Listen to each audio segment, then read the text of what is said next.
Hello. I couldn't even wait 2 minutes to get started today because I'm very eepy.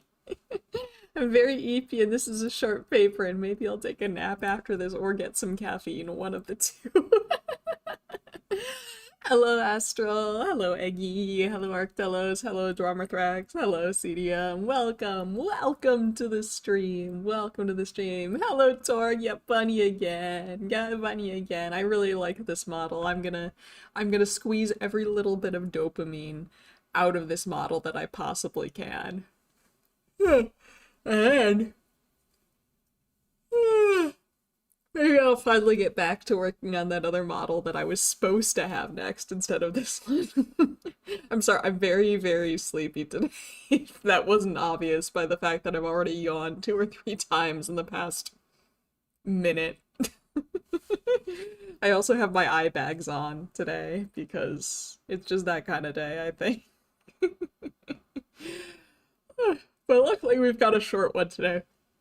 This one, oh no, oh, this is gonna be a problem. This one is a meta-analysis, which means that they've taken the results of a whole bunch of different studies and they've kind of averaged them all together to see overall what are we finding here. So the link, if you want to read along, is in the comment section or the description of the stream, as per usual. This is, as per usual, an open access paper, so you shouldn't need to pay anything to access it. Oh, how is everyone? Yeah, how is everybody? We all doing all right? We hanging in there okay?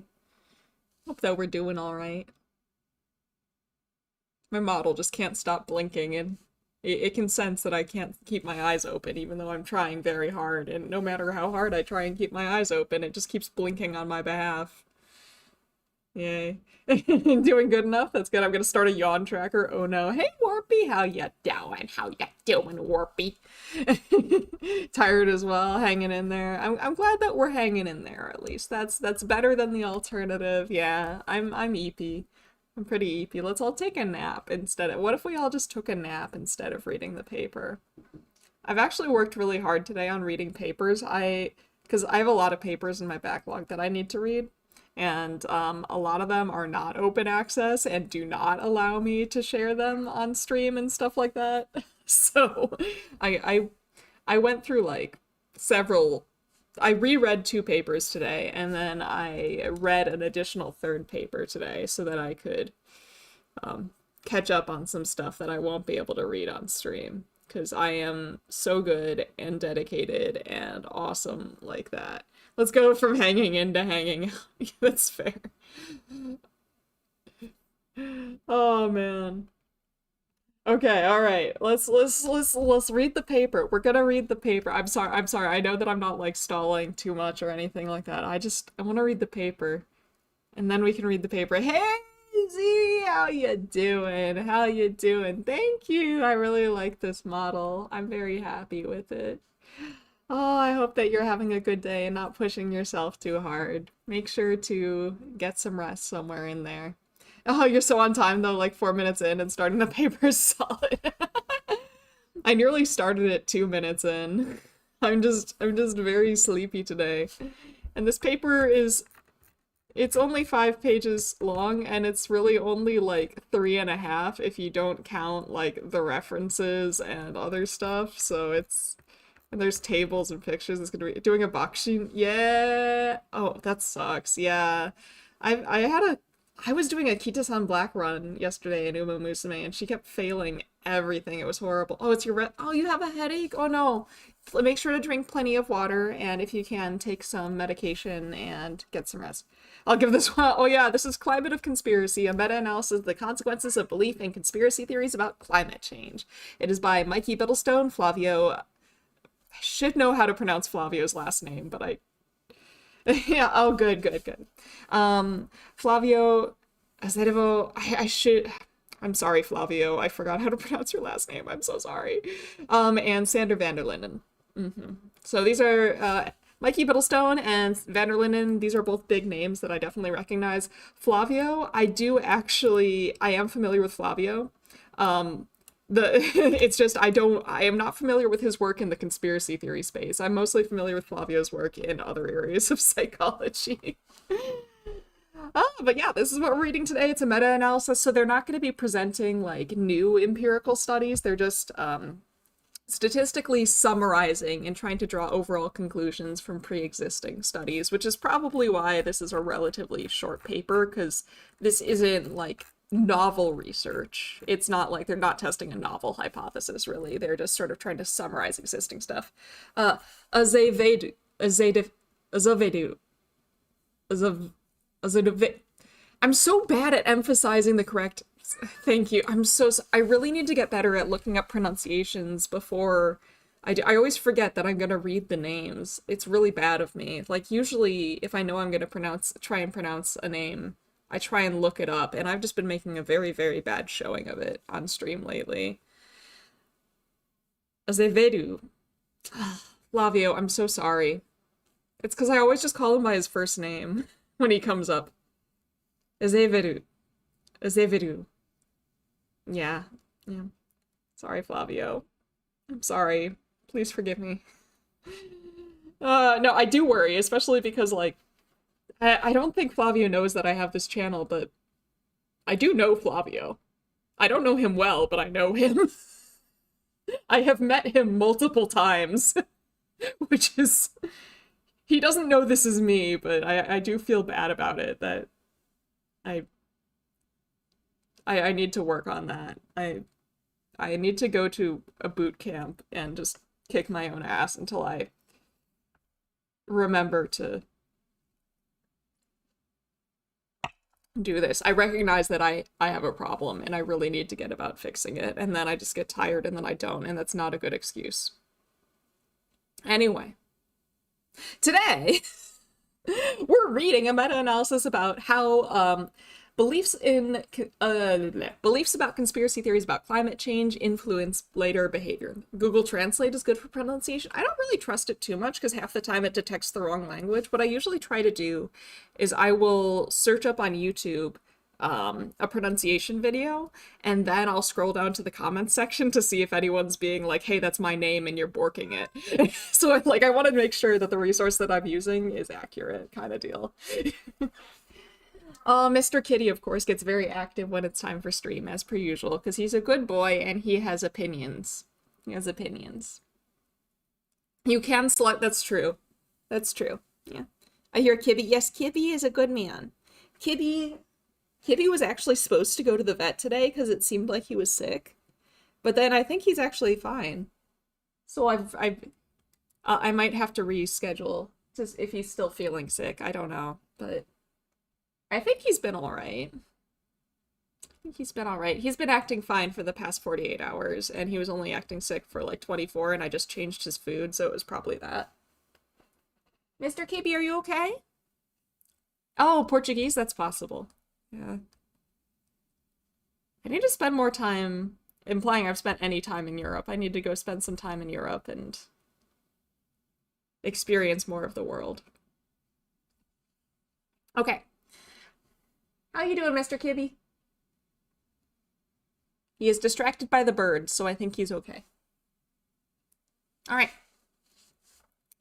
So let's get reading. Let's look at the abstract first. Despite widespread scientific consensus... Hey, Arknavis! I'm EP. Oh, it's okay, you don't have to listen to... If you're EP, you should rest. But yeah, welcome, welcome. Happy to have you here. Oh. I don't know what that was just now. Okay. Despite widespread scientific consensus on climate change, conspiracy theories about its causes and consequences are flourishing.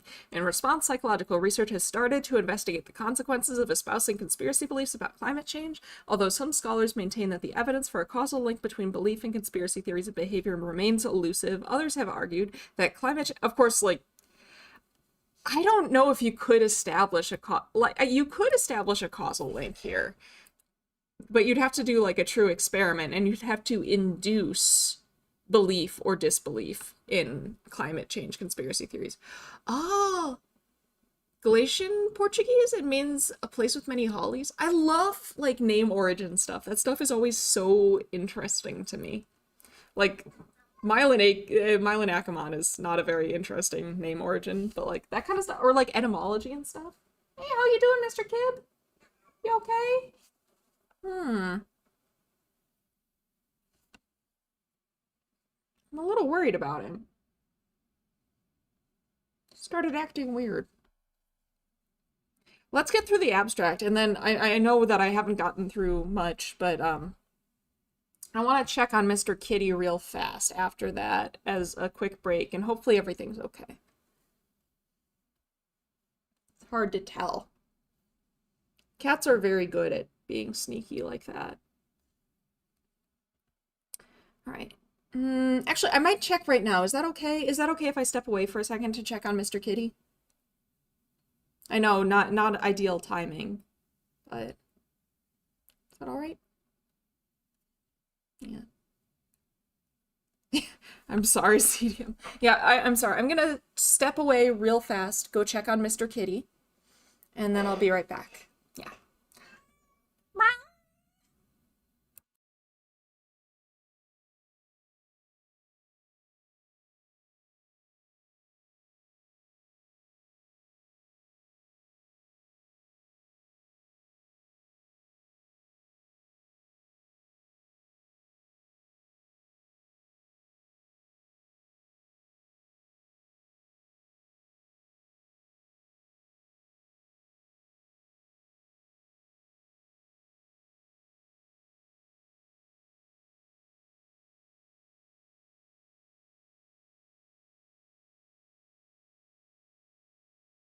Sorry, he's okay. He just wanted me to pet him while he eats, because like, buddy, I know you can eat without me petting you.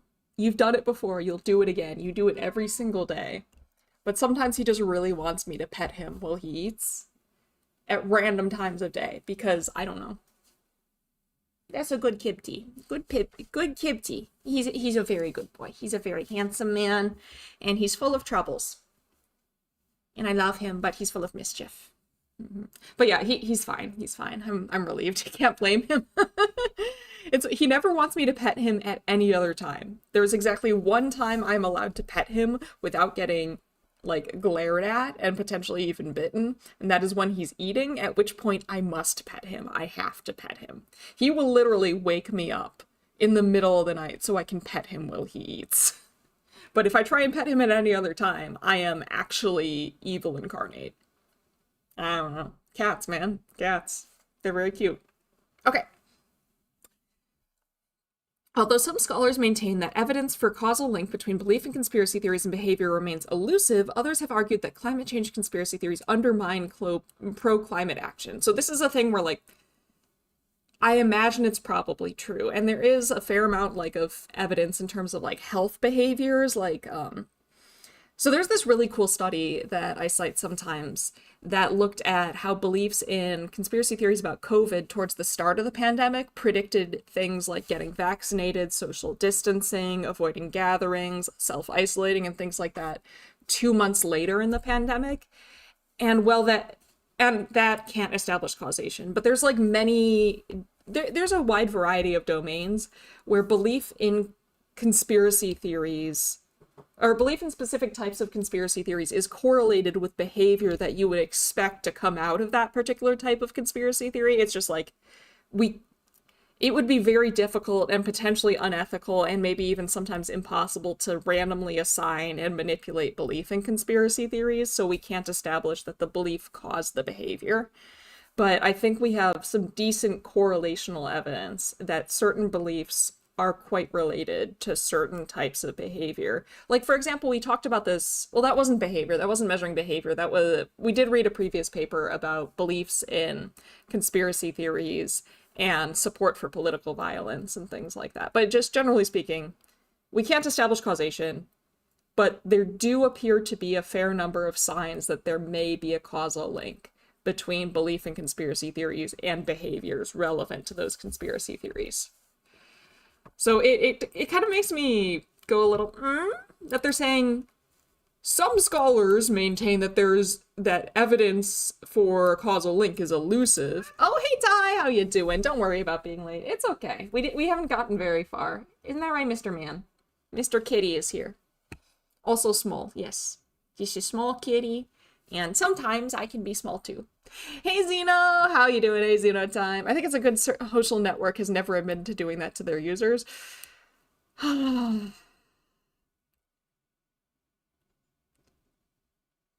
We live in interesting times, everybody. I'm in lab class. Focus on class, Zeno time. Focus on class, hey guys. How you doing? How you doing? Class is important. Okay. Actually, a great time to listen to a stream since I'm waiting for slow measure. Okay, fair. Fair. Fair. I just don't want your teacher... Because, like, I'm a teacher, you know? I teach lab classes, and I will see my students watching stuff on their phones in lab class, and I just, internally, I go, like... But usually there's something they need to be actively doing when they're watching that, which is what causes me physical pain. If you're just, like, waiting for something, maybe it's not as much pain. Come on, you're killing me. Hey Marlon, how you doing? How you doing? Oh, yeah, I guess relevant for this paper. I hope it can keep me. I'm not good at the heat. I'm not good with heat at all. Heat really hits me hard. It's a lab, not a lecture. I'm just waiting 5 minutes. Move the detector, repeat. Fair enough. Yeah, if climate change makes it any hotter, I am simply going to perish. I am already in dire straits every summer. I cannot handle the heat at all. The cold, I'm considerably better at dealing with. Heat, I am so weak. I am so weak. Be careful with the radioactive things. I have known many usernames. What does that mean? I feel like that's going over my head. I feel like you're saying something that should mean something to me. And heat bad. Heat is the worst. Heat is... Wait.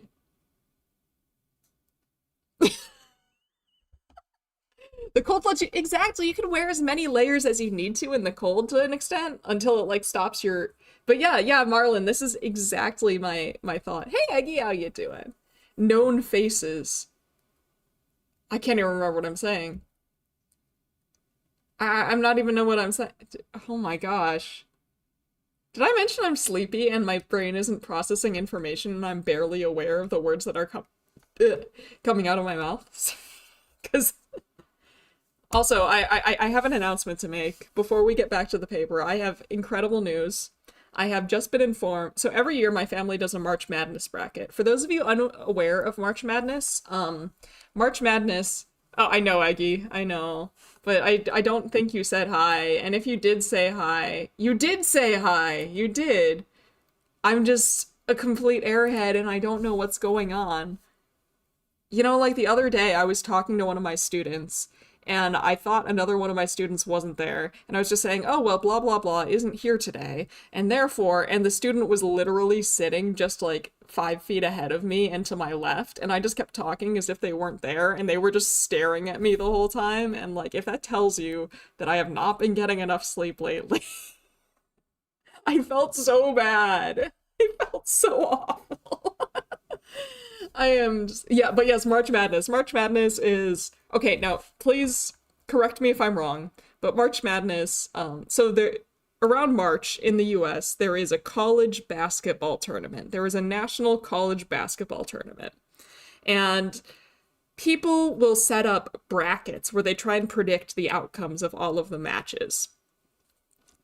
And every year, my family does a bracket challenge. We don't bet any money on it or anything. Like, the winner of the bracket is basically just bragging rights.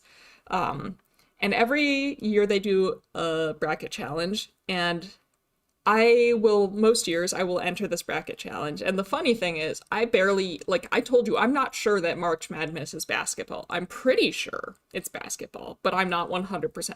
So that should tell you just how much I know about March Madness and the teams involved, which is essentially nothing. Do I cheat by using statistics? I used to. Some years, okay, good, it's basketball. Some years, I use my stats knowledge, and I do well.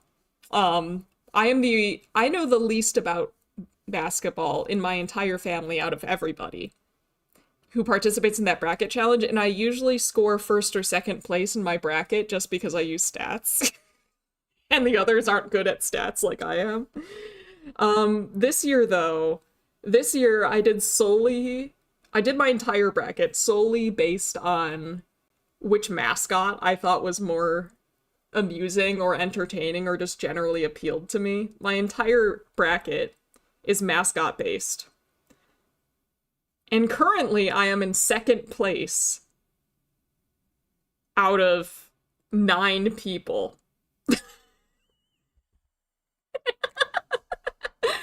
I'm sorry, I just got a text notifying me that I'm in second place out of 9 people in the March Madness brackets when I solely made all my decisions for who would win the game just based on how much I liked their mascot. I can't stop winning!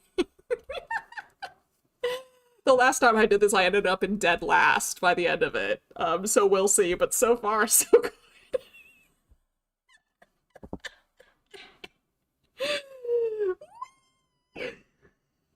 Therefore, mascot coolness is the most important factor when deciding who will win. Yep. You want me to tell you who I think's gonna win based solely on mascot coolness and the matchups? I want the Horned Toads to win. I did March Madness based on middle school. I picked basically literally on how much I like the state they were in. That's fair. That's fair, Xenotime. Just vibes is better than statistics, guys. We're still on day 1 of March Madness. I literally filled out the bracket based on mascot vibes in probably 3 minutes as I was lying in bed to go to sleep last night.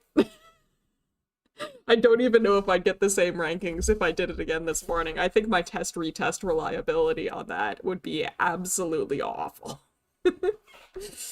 It's not even drip eggy, it's just like vibes. Like at first I was like giving Wildcats a pass because I'm like, Wildcats are cool, and then there's like 3 different teams that all have Wildcats as their mascot, and I'm like, Wildcats are now boring and cliche to me, and therefore I will have the Wildcats lose anyone with a Wildcats mascot will lose every match they go into because I'm sick of seeing Wildcats get more creative.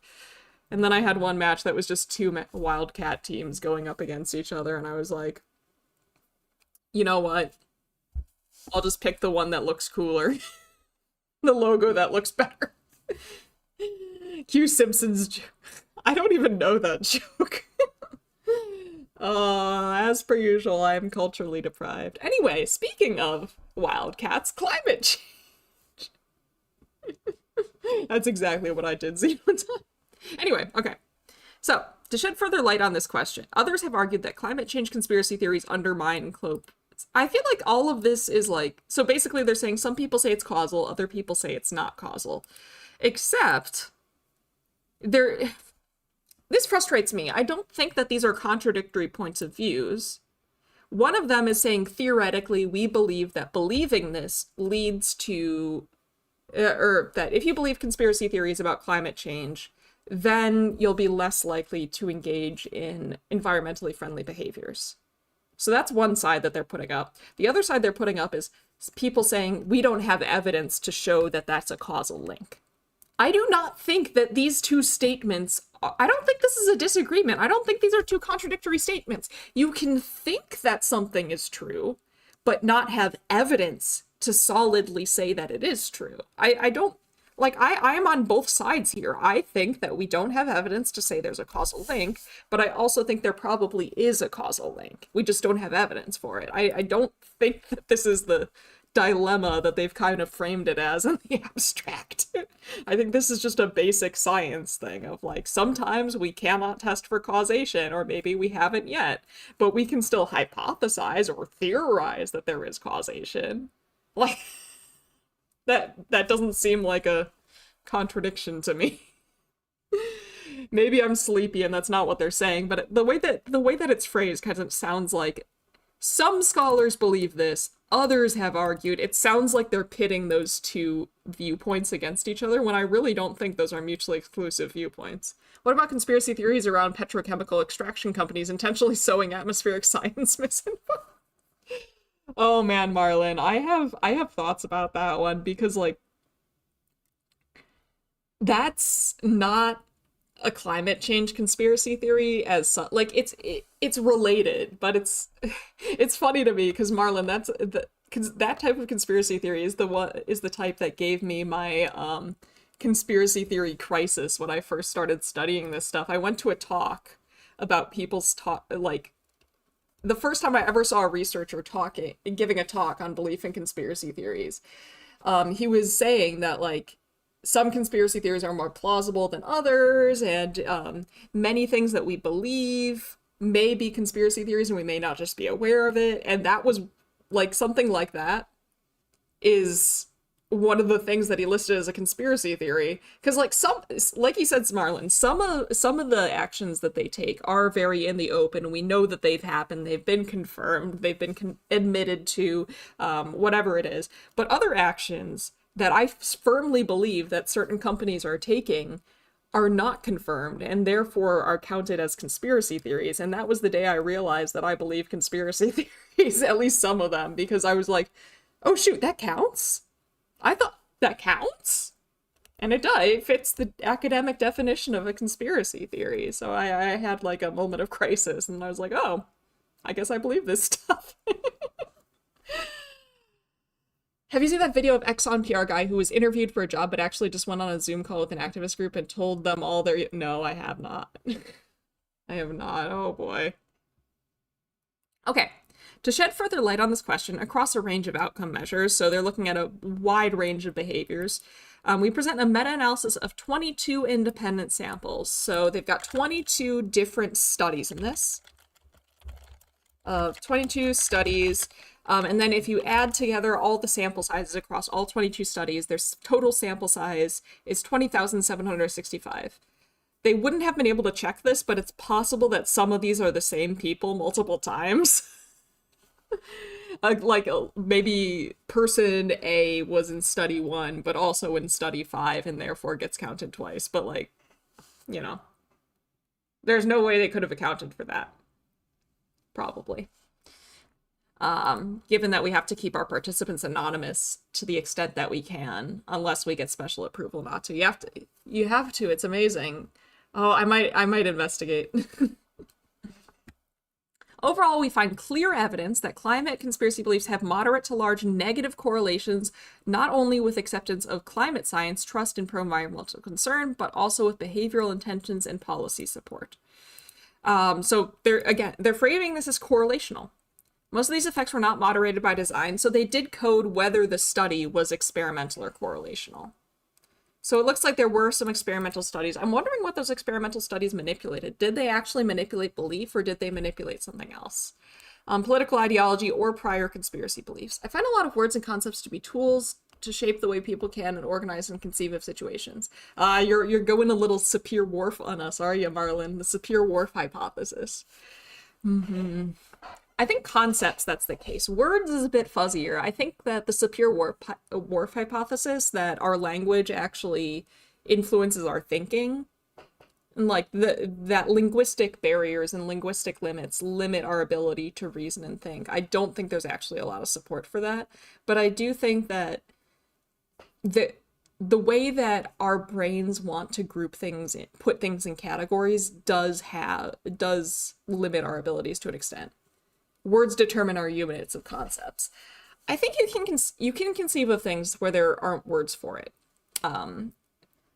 It seems to be the case. Like Sapir-Whorf, the strict version of Sapir-Whorf is that like you can only really conceive of things that you have words for, or like the words that you have to describe a situation constrain your ability to think about, like your thoughts are constrained by language. No, you're fine, Xenotime. But yeah, there's a whole lot of, that's a whole area. That's a whole area. And it seems like Sapir-Whorf doesn't hold up. So, like, language is not, like, a super limiting factor. Somebody had to conceive them when no word existed. Exactly. Yeah, the way our political situation is modeled as extremism, as partisanship. I think framing of things can have major consequences. Like, the way that you frame stuff, the way that you the words you use to describe stuff can very much affect how people interpret it. And we know this. But yeah, I guess that's not really, it's not my area, but the way that we communicate things is very important and can have major effects on how we're interpreted. And and we have pre-existing biases and things like that that probably influence how we communicate things and pre-existing beliefs and stuff. And I don't know, I'm getting off track. Okay. We note publication bias in several cases. Sufficient experimental data were lacking. Implications for addressing conspiracy theories about climate change are discussed. Okay, so publication bias. For those of you unfamiliar with the concept, publication bias is this thing where traditionally, and still to this day, a lot of journals only really want to publish studies that find something. Yeah, I would love to learn more, study up more on this and discuss more about it, Marlon. Yeah, it's a bit off topic, and I do want to get through this paper fast because I'm falling asleep as we talk. But also, I think that's a really interesting topic, and I would love to talk more about it. Yeah. But for a long time, oh man, you're gonna put me on a Sapir-Whorf tangent, and I'm not an expert on it, so I'm afraid to go too far on it. So I'm gonna hold myself back from going into all of that, but yeah, okay. I just realized I'm like, oh no, my hair is covering my left eye. Or my right eye. My hair is covering my right eye, and I'm like, oh no, that's a problem for the tracking, and then I realize my hair is also covering my right eye on the model. We're fine. We need a Sapir-Whorf alarm. You need I need to get you one of those canes or something that they use in old school comedy to pull somebody off the stage. Just do that to me. I go with Sapir-Whorf and you just whoop like that. Okay. So, right, publication bias. Publication bias is this tendency for scientific journals to only want to publish what we call positive results. Positive results being a study where you reject the null. You find some significant effect. Or that would be a fun redeem, yeah. Yeah. Well, that's good. But yeah.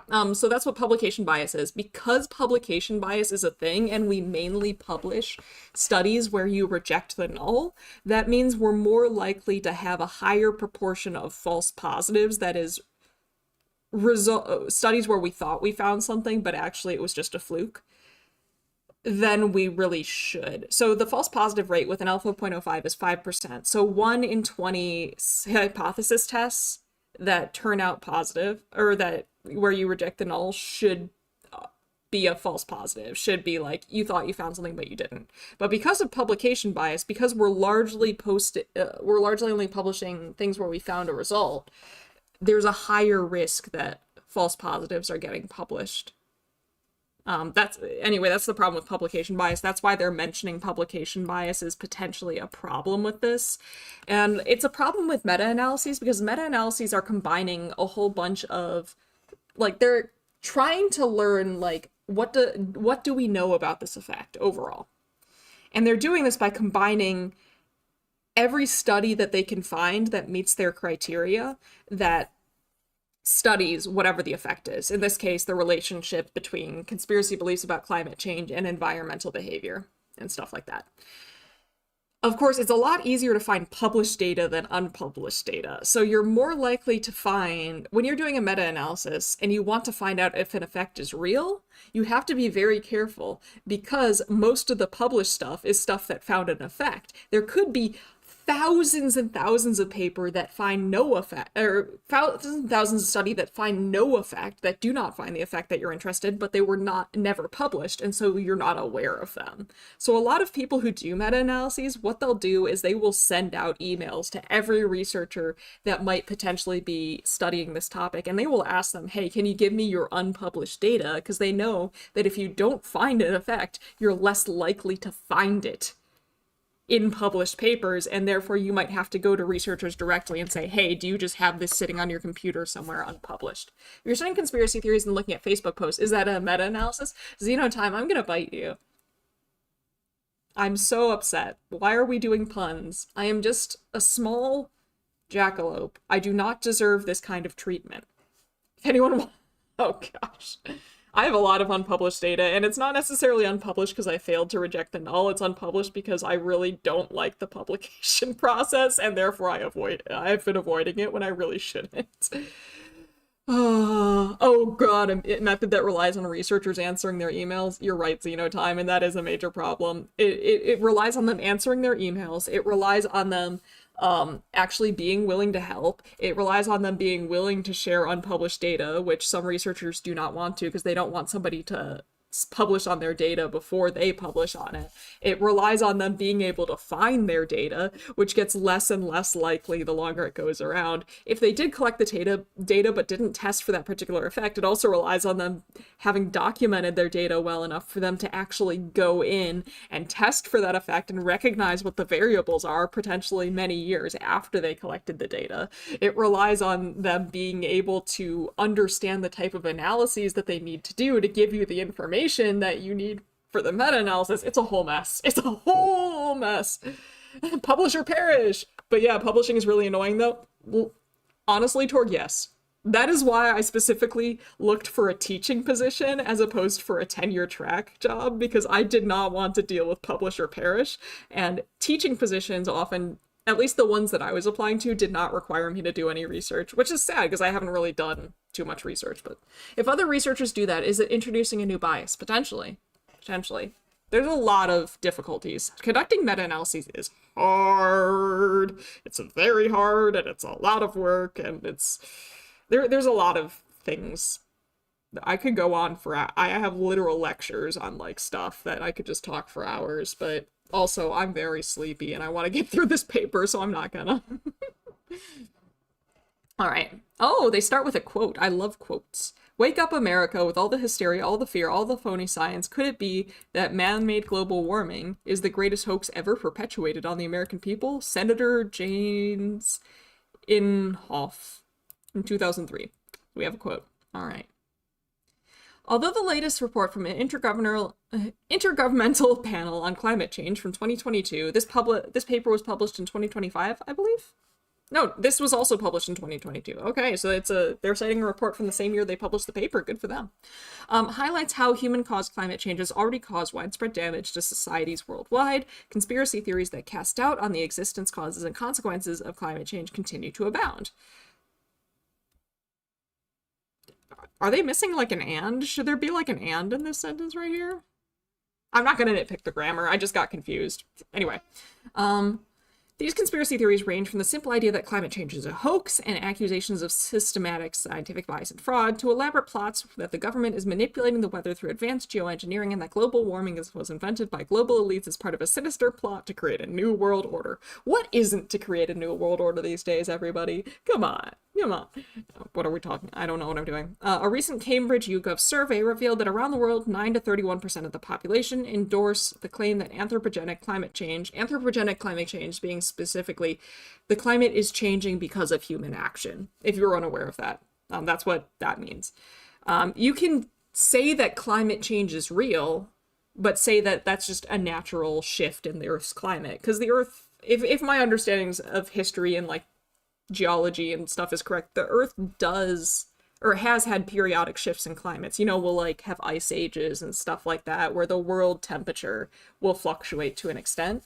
So there are some people who say, yeah, that's absolutely a thing. However, what we're in, the fact that the climate is changing right now is just a normal part of that cycle. Whereas we have a lot of data and a lot of researchers who are experts on this topic are saying what we are seeing right now is well beyond the normal fluctuation that we would expect based on past data.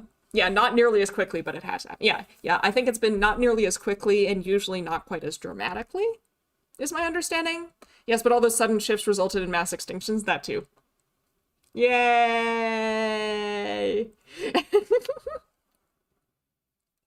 The main defining factor to whether a conspiracy is real is whether it's meant to create a new world order, uphold the old one. Clearly. They should create a Mu world order. Could Mu even communicate their your car's temperature has changed? Oh my god. Help.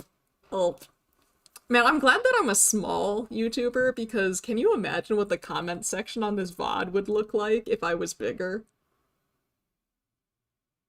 I hope I'm not like, I need to knock on wood or something. I hope I'm not manifesting something. That would be, oh, there's some, there, I have knocked on wood successfully. Probably a bunch of telegram, oh my gosh. Okay. As a hoax designed to deceive, accordingly, psychological research on conspiracy theories about climate change has proliferated over the past decade. Has it, though? Because remember that other paper that we read that showed that belief in conspiracy theories hasn't actually really changed over the past, like, long period of time? Though it did show that a small handful of conspiracy theories did increase in belief, but more decreased. I don't know. I don't remember if climate change was one of the ones that increased.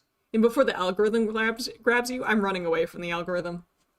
I've already said, like, what other word? I usually say a lot of words that would probably get me deprioritized by the algorithm. Should I just, like, put in a string of curse words that lasts for a full 60 seconds just to be safe? Wasn't that about the total number of conspiracy theories? Yes, Ty, but it also looked at particular conspiracy theories as well.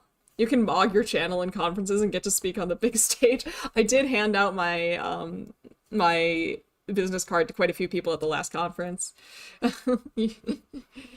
Oh man. Anyway, okay. Are conspiracy theories wait a minute. Accordingly, psychological research on conspiracy theories about climate change has proliferated over the decade with mixed views about the potential negative consequences of conspiracy theories. Are conspiracy theories harmful? To help answer this question, Douglas! It's Karen Douglas, everybody! It's my science Oshi, Karen Douglas! Okay, anyway. Documents the wide range of potential negative impacts that conspiracy theories can have on society, including climate denial. Yet others have raised critical questions about the impact on misinformation on behavior and whether correlations are too easily mistaken for causality in this context. Again, these are not mutually exclusive arguments. You can say that there is a correlation between these things and that we do not have evidence for causation without saying that causation isn't possible. Ooh, thank you, Astral. Yes, everybody should have a science Oshi. Just, like, be prepared. It's like having a favorite YouTuber. You can have a science Oshi, but you also need to know that, like, you shouldn't trust anyone blindly. You know, you shouldn't, like, be like, this YouTuber is different, this Minecraft YouTuber is different and will never cause any problems for anyone. Like, have science Oshis, have Oshis in general, but also acknowledge that human beings are human beings and they will do what human beings do. And you're my science Oshi, thank you, Targ. See, I'm not a human being, so I'm just built different. You can trust me forever. Don't quote me on that. Be skeptical of me. You should choose one person to blindly trust out of a hat. That sounds like a great strategy, Astral. Can you hear the sarcasm dripping from my words? Oh my goodness. Oh my goodness. Yes, Oshis are not always to be trusted blindly. It's true. Clipping that? Oh, all right. All right, Ty. You do that. I'm not going to try and stop you because that would only encourage you, I think. Don't go parasocial on VTubers, especially science VTubers. Yeah, please don't. For all we know, Mylan hopped right out of a fairy ring before the stream. Yes. That's why I'm so sleepy. I'm also not human, so can be trusted. That's not what I said, Astral. That's not what I meant. You're twisting my words. Alright. Importantly, a systematic overview of key consequences of belief in climate change conspiracy theories is currently absent from the literature. So they're saying, hey, nobody's done this, but we're doing it. Appreciate us. Love us. Look at our paper. Cite our paper. Praise. Because this is a lot of work. Meta-analyses are a crazy amount of work. Okay. In fact, in their narrative review, Usinski et al. Usinski! Hey, buddy! I like his work too. I like his work too. Usinski et al. 2017 call on social scientists to further investigate the consequences of climate change conspiracy theorizing. What about us plant people? Honestly, I think every conscious being to some extent is not 100% trustworthy. I don't think anything's 100% trustworthy. Doubt everything. Cat ears make me trust you less, Xenotime. You need to remember that I have a cat. I know what cats are like. I do not. I love this little man. I love Mr. Kibby with all of my heart and soul. I do not trust him. I do not trust him. King Gwyn. I see. You have told me that you are trustworthy and then told me to trust you, and therefore I have no choice but to self-doubting. I don't even know what's happening. I don't even know what's going on. What's happening? What am I doing anymore? I don't know what I'm doing with my life. What are we doing with our lives? We're reading a paper, everybody. Let's read a paper. Have you considered we could read a paper? I trust Mr. Kimchi with my life. I understand, but that would be ill-advised. Are there stereotypes in specific VTuber model designs? I think there probably are, but I don't think anyone's really looked at that. So that would be fun to look at. Oh, I got distracted by Yusinski. I did. A name you recognize. It's like, hey, I know that guy. I know that guy. Hey. Sapir Wharf is to please. Okay. We answered this call by providing the first. I don't think that this is. I don't know. I think that they're kind of overstating what this meta-analysis can do, or like trying to make it sound like this meta-analysis can establish causation. That's not how this works. I don't necessarily super like how they're using this. Vanderlinden means lime tree in Middle Dutch. Nice! Okay. We include both correlational and experimental studies to determine if design choices moderate the relationship between belief and conspiracy theories and a range of socially relevant outcome variables. So I think this is cool. Like when they're combining the studies to see if there is a reliable link between belief in conspiracy theories about climate change and climate relevant behaviors, they're accounting for, was this a correlational study where we only measured stuff, or was this an experimental study where we did random assignment and we manipulated stuff? So that's cool. Vander is just from the lime tree? Vanderlind? What? The real question is if climate change is Kiki or Boba. That's a good question, Marlon. I don't know. Probably Boba, the heat. We need to get a linguist on this channel at some point. We need to just get a linguist in general. I'm gonna like go and send a message to Gretchen McCullough and be like, hey, I'm a huge fan. Do you want to just talk to us about language for a while? Hey, you don't know me, but let's talk about language. We need a linguist the way we got an economist. I can go acquire one? Astro, what does that mean? How does one acquire a linguist? I'm just imagining you like running away and then coming back holding a linguistics professor just above your head, like, hey, I got us a linguist. It's a terrifying image. Okay. Let's keep going. Okay, results. So they skip straight to the results. They don't, wait, do they ever tell us how they, usually at least in a meta-analysis, they would tell us like the inclusion criteria that they're using. They don't even do that. They just skip straight from the introduction to the results. No methods? I'm putting, you can't see it, but I just put a sad smiley face in my notes. I just put a sad face in my notes because they're not telling us their methods, which makes me sad.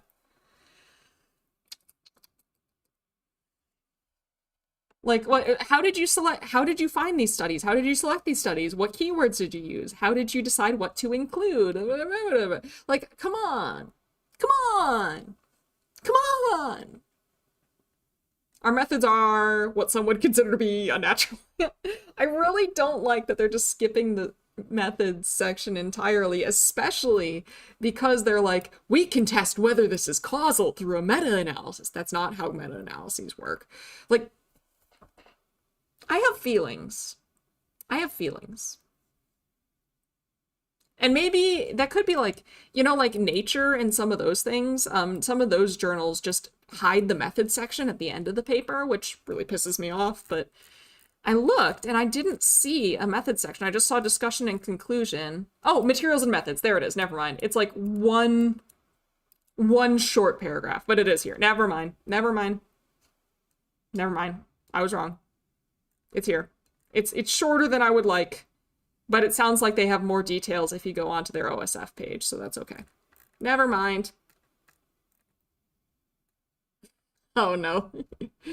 That's how they got a short paper to skip the methods. That's the like nature model, I swear. It annoys me. But they do have a method section. Okay, it's just organized a bit like a nature. OSF. OSF is the Open Science Framework. It is a website that is intended for people to post study material for researchers. Researchers can create projects on OSF for different studies or series of studies. They can post all their materials on there. It's a place you can post supplemental materials. You can post your data on there. You can post your analysis code. You can also pre-register studies on there. So you write down, here's what our plan is, and then lock it from editing so people can see your original plan for the study and tell if you changed anything.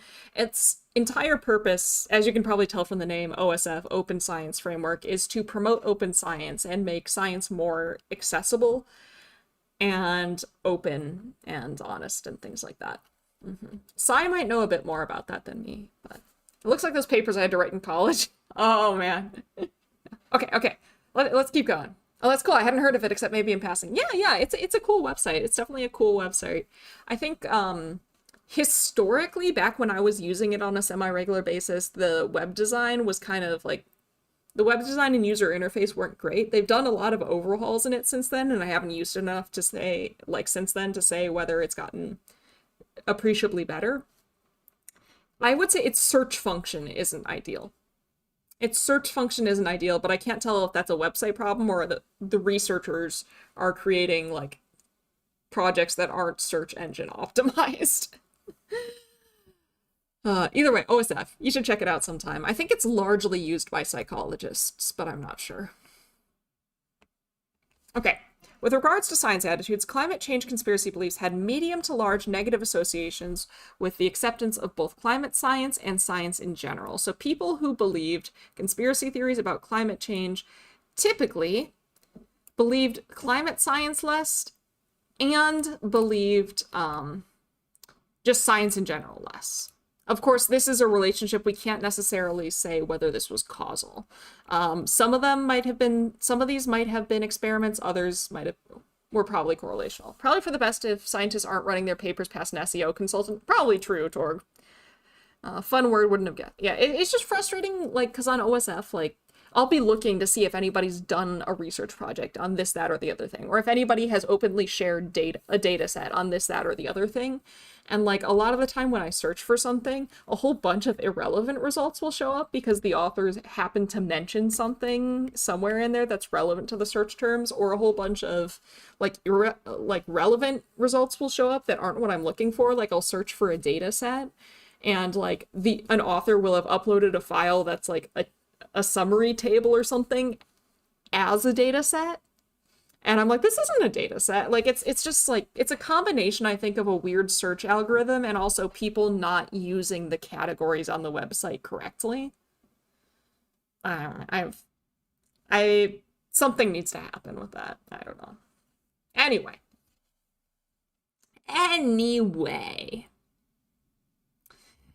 Belief in climate change conspiracy theories also had a medium to large negative meta-analytic association with pro-environmental concern. So, okay. Belief in climate change CTs related to negative belief in climate science, negative belief in science, negative pro-environmental concern, negative with trust. What is this? General trust? Like just trust in general? Is this trust in other people? Is this trust in institutions? Is this trust in government? Did they just like combine every measure of trust they could find and just do like a composite measure of trust? Either way, this does make sense because belief in conspiracy theories in general, it does tend to be negatively associated with just measures of trust, broadly speaking. So that's probably not exclusive to climate science. That's just a general conspiracy theory thing. Scientists should just put their papers on AO3. That's got a well-defined tagging culture. Did you know that the people who run AO3, the Organization for Transformative Works, OTW, they have their own academic journal. And my goal is to get published in it one day. I'm actually working on a project right now. It's very much in the beginning stages that I think might be fun to try and publish in that journal. I'll have to talk with my collaborator about it. I think my collaborator also proposed another journal that sounded like a good fit. So maybe if it doesn't get into that first journal that my collaborator suggested, we can try submitting it to the Organization of Transformative Works' journal. Imagine being published on AO3. I don't have to imagine.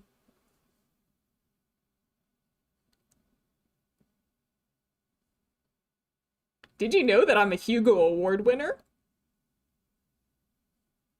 In that AO3 and all the people who published fanfic on AO3 won a Hugo Award one year as like a collective. Imagine being published on AO3. I am published on AO3. Just not for academic stuff.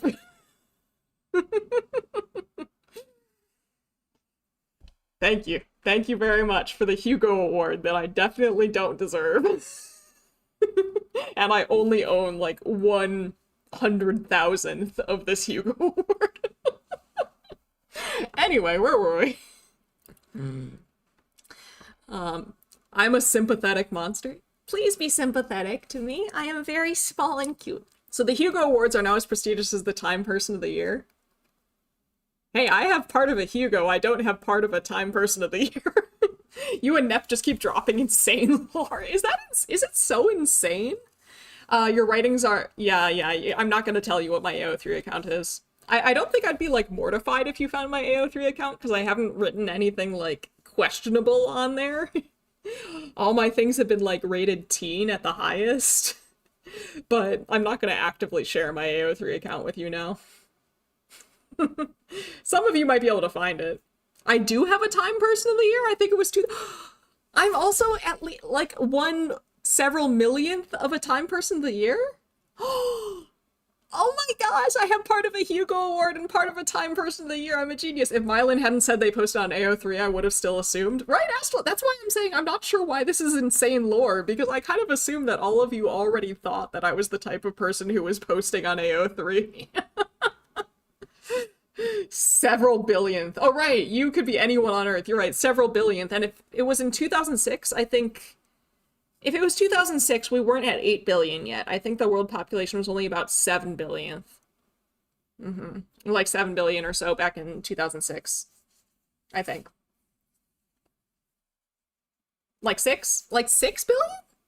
I do remember sitting in class one day, and my teacher pulled up, like, the world population counter that's, like, an estimate of the world population, and we watched it tick up past 7 or like towards 7 or something like that.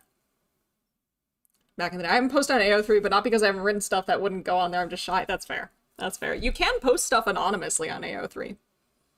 I haven't posted on AO3 in years, though. I just haven't written fanfic in years. I've been too busy. The question is the Time Person everyone, or is just the people who got reflected in the cover? That's a great question, because if it's not if it's people who got reflected in the cover, then I'm not a Time Person of the Year, I don't think. I don't recall ever looking at that particular cover. The world population has gone up like 2 billion or something since the first time I read it. Isn't it scary how quick it's going up? The title was You. We hit 7 billion on Halloween 2011. Oh my gosh. So I was in college when we hit 7 billion. All right.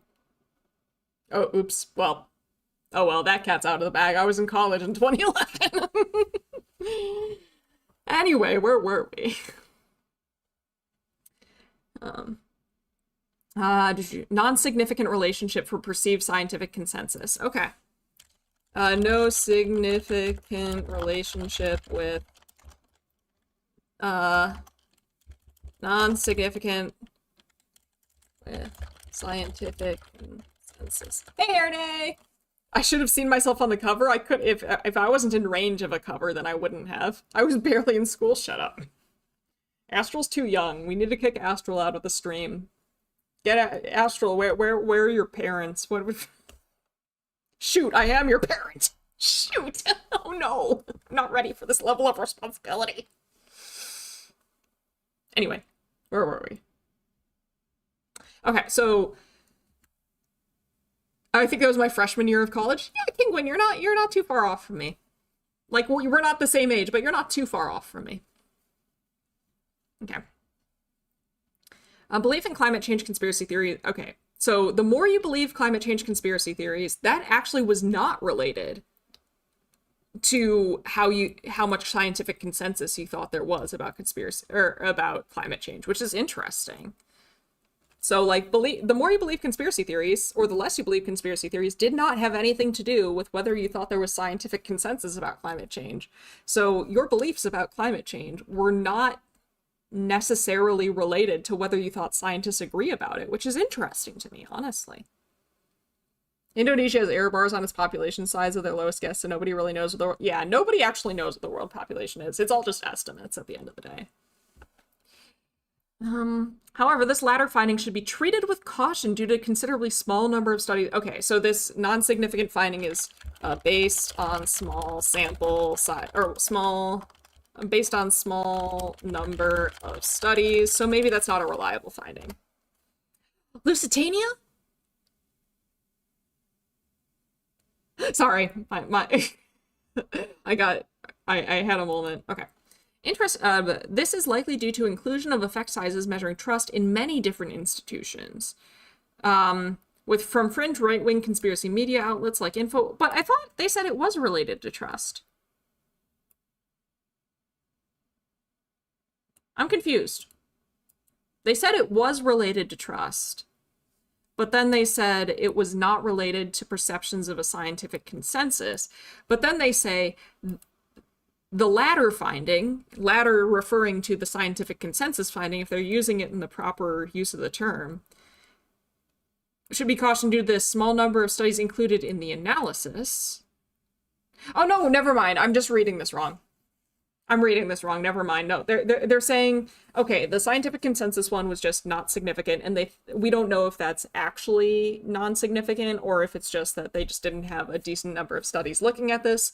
And then it is interesting, or that the relationship between trust and belief in climate change conspiracy theories is probably smaller, or at least noisier, than it actually is in reality, because they included websites that spread climate change conspiracy theories as some of the institutions in the trust thing. So there's a negative relationship between belief in climate change conspiracy theories and trust, and it's probably stronger than the one that they found in this meta-analysis because the definition of trust and what people were reporting trust in was so loose across all of the studies, or like so varied across all the studies they were looking at. Okay. Making sense. I'm understanding now. I read it again, and now I understand. I shouldn't be doing this when I'm so sleepy. I'm sorry. I'm apparently not in a state to be reading papers. Maybe I'll get some caffeine after this. Okay. Okay. This may also explain the extremely high effect size heterogeneity and between study variance indicated for this variable. So the way that meta-analyses are working is they don't check if the effect in a certain paper is significant or not. They look at its effect size. Effect size being how strong of a, like how linked are these two variables, or how big of a difference is there. The significance testing is there something here, yes or no? Effect size is how big or small is the thing that's here. So meta-analyses, rather than checking if it's significant or not, they just gather how big or small was the effect. And then, so high effect size heterogeneity means that like the effect sizes for trust across all these different studies that they looked at, some of these studies had small effect size, some had big effect size. Their effect sizes were kind of all over the place.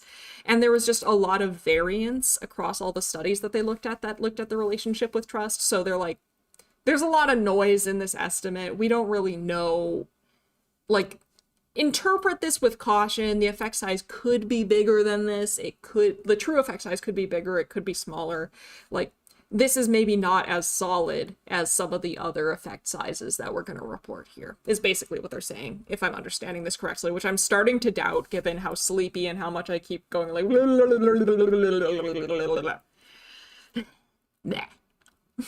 okay. Moderation analysis revealed that effect sizes for acceptance of climate change were stronger when climate change conspiracy beliefs were measured as a hoax, but the effect sizes for belief that climate change is a hoax and belief in mix of climate change conspiracy theories remain negative and significant when analyzed alone. So this shows up the most when you treat it as a wait. acceptance of climate change, effect sizes for acceptance of climate change were stronger when climate change were measured as a, wait, what relationship are they looking at? I'm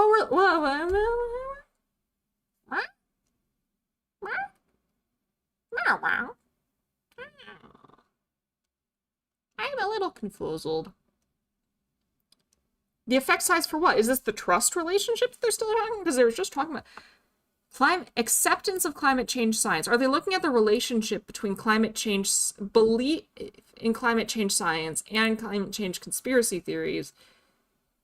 I'm not awake enough to be interpreting this right now. I'm sorry. I'm sorry. I'm failing you all because my brain is mush. Oh, this is bad. This is embarrassing. So but it seems like whatever this effect they're talking about is, it is more visible when you measure climate change conspiracy beliefs as hoax as opposed to like a composite. So when you're only focusing on climate change as a hoax, that type of conspiracy theory, the effect is stronger. When you throw in a bunch of things, like it's not necessarily that climate change was a hoax, it could also be that climate change is real, but it's not caused by humans or whatever it is, then the effect gets weaker. Am I interpreting this right? Wow. It could be that the single item measures are less reliable than multi-item scales, thus potentially contributing to effect size inflation. Okay. Interestingly, study design, correlation versus experimental, country, US versus other, political orientation, conservative ideology, and prior conspiracy beliefs did not reliably moderate any of the above effect sizes. Interesting. What's the scientific way to say we messed up? Effect diminished under empirical scrutiny. The truth is, John Climate Changer is showing up every Tuesday saying, I'm going to climate change all over the place and change the climate. I can't. I'm not conscious enough for this. I can't. Effect size inflation is a recession indicator. Cleaper, hello.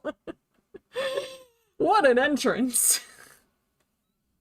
And if you were here earlier, and I even acknowledged that you were here earlier, and then I'm only acting like I just saw you now, it's because I'm not awake.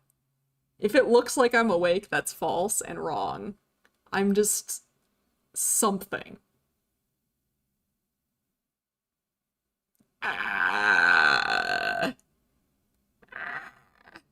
Okay.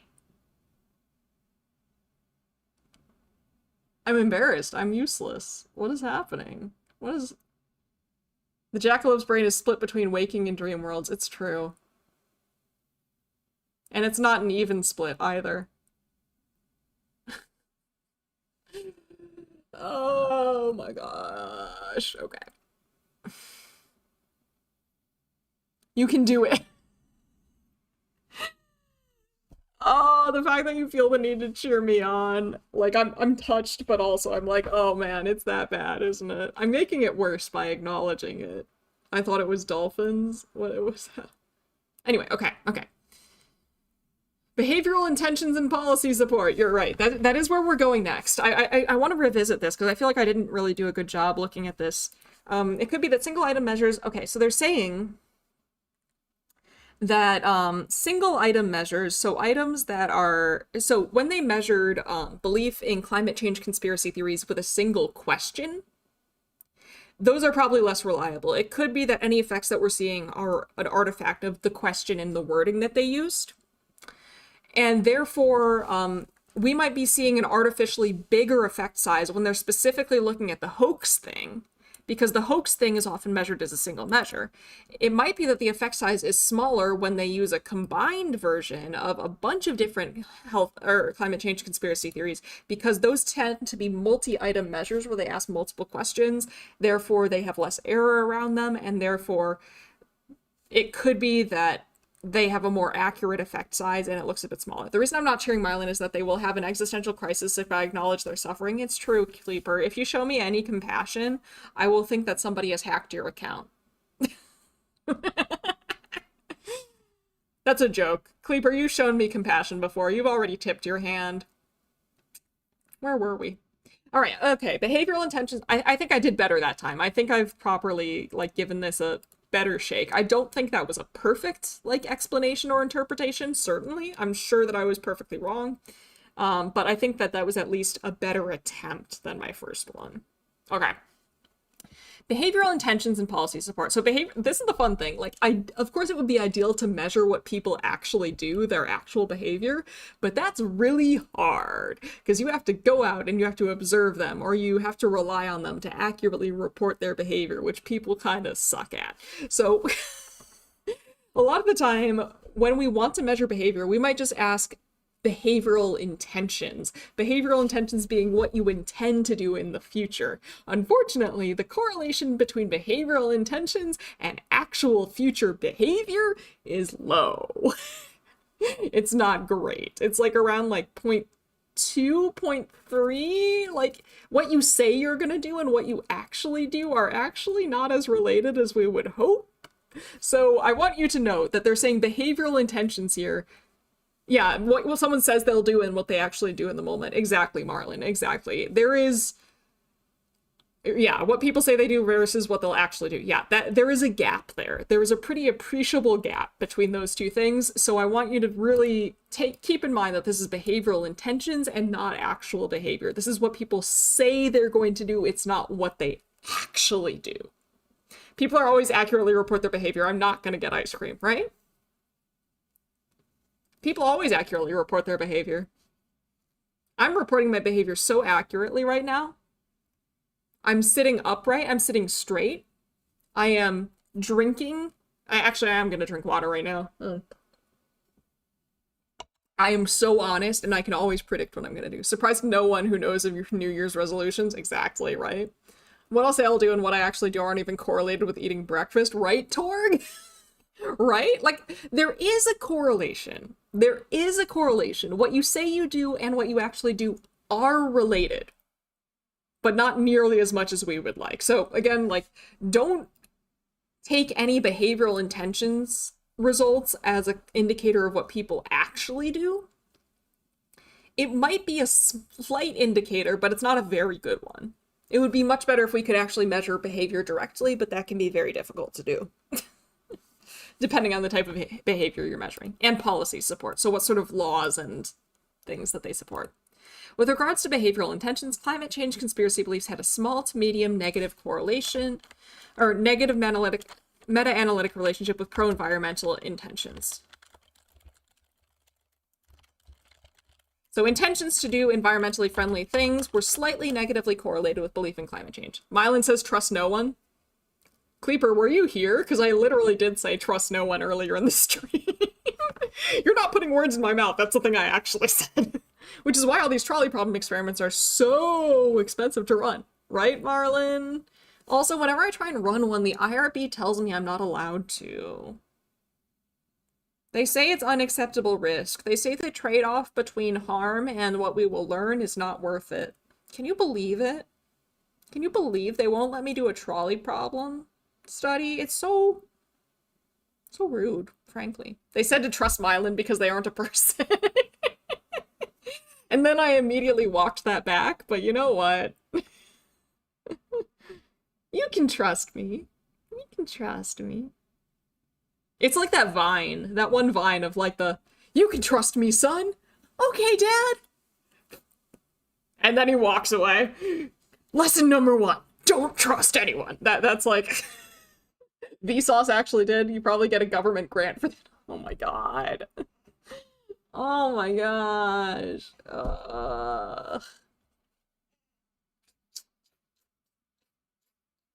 I'm perfectly happy to be on the tracks of that. Torg, I think that for a utilitarian that might actually affect things. They make a fake train control room and everything. That's incredible. Reminds me of that one Good Place episode that will forever have a special place in my heart. I remember that Find the Trust Fall? Exactly, Aggie. That's what it feels like when I say, you can trust me. You can trust me completely because I'm not a human being. It's like that. It's like that. It's that Vine.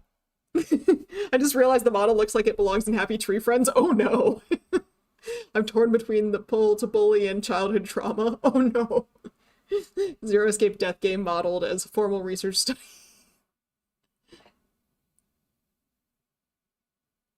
Marlon, you might be onto something. I would not be able to do that for real, but it could be fun to do some sort of like simulation or something. Anyway. Okay. And a significant medium to large negative analytic association was obtained between climate change conspiracy beliefs and pro-environmental policy support.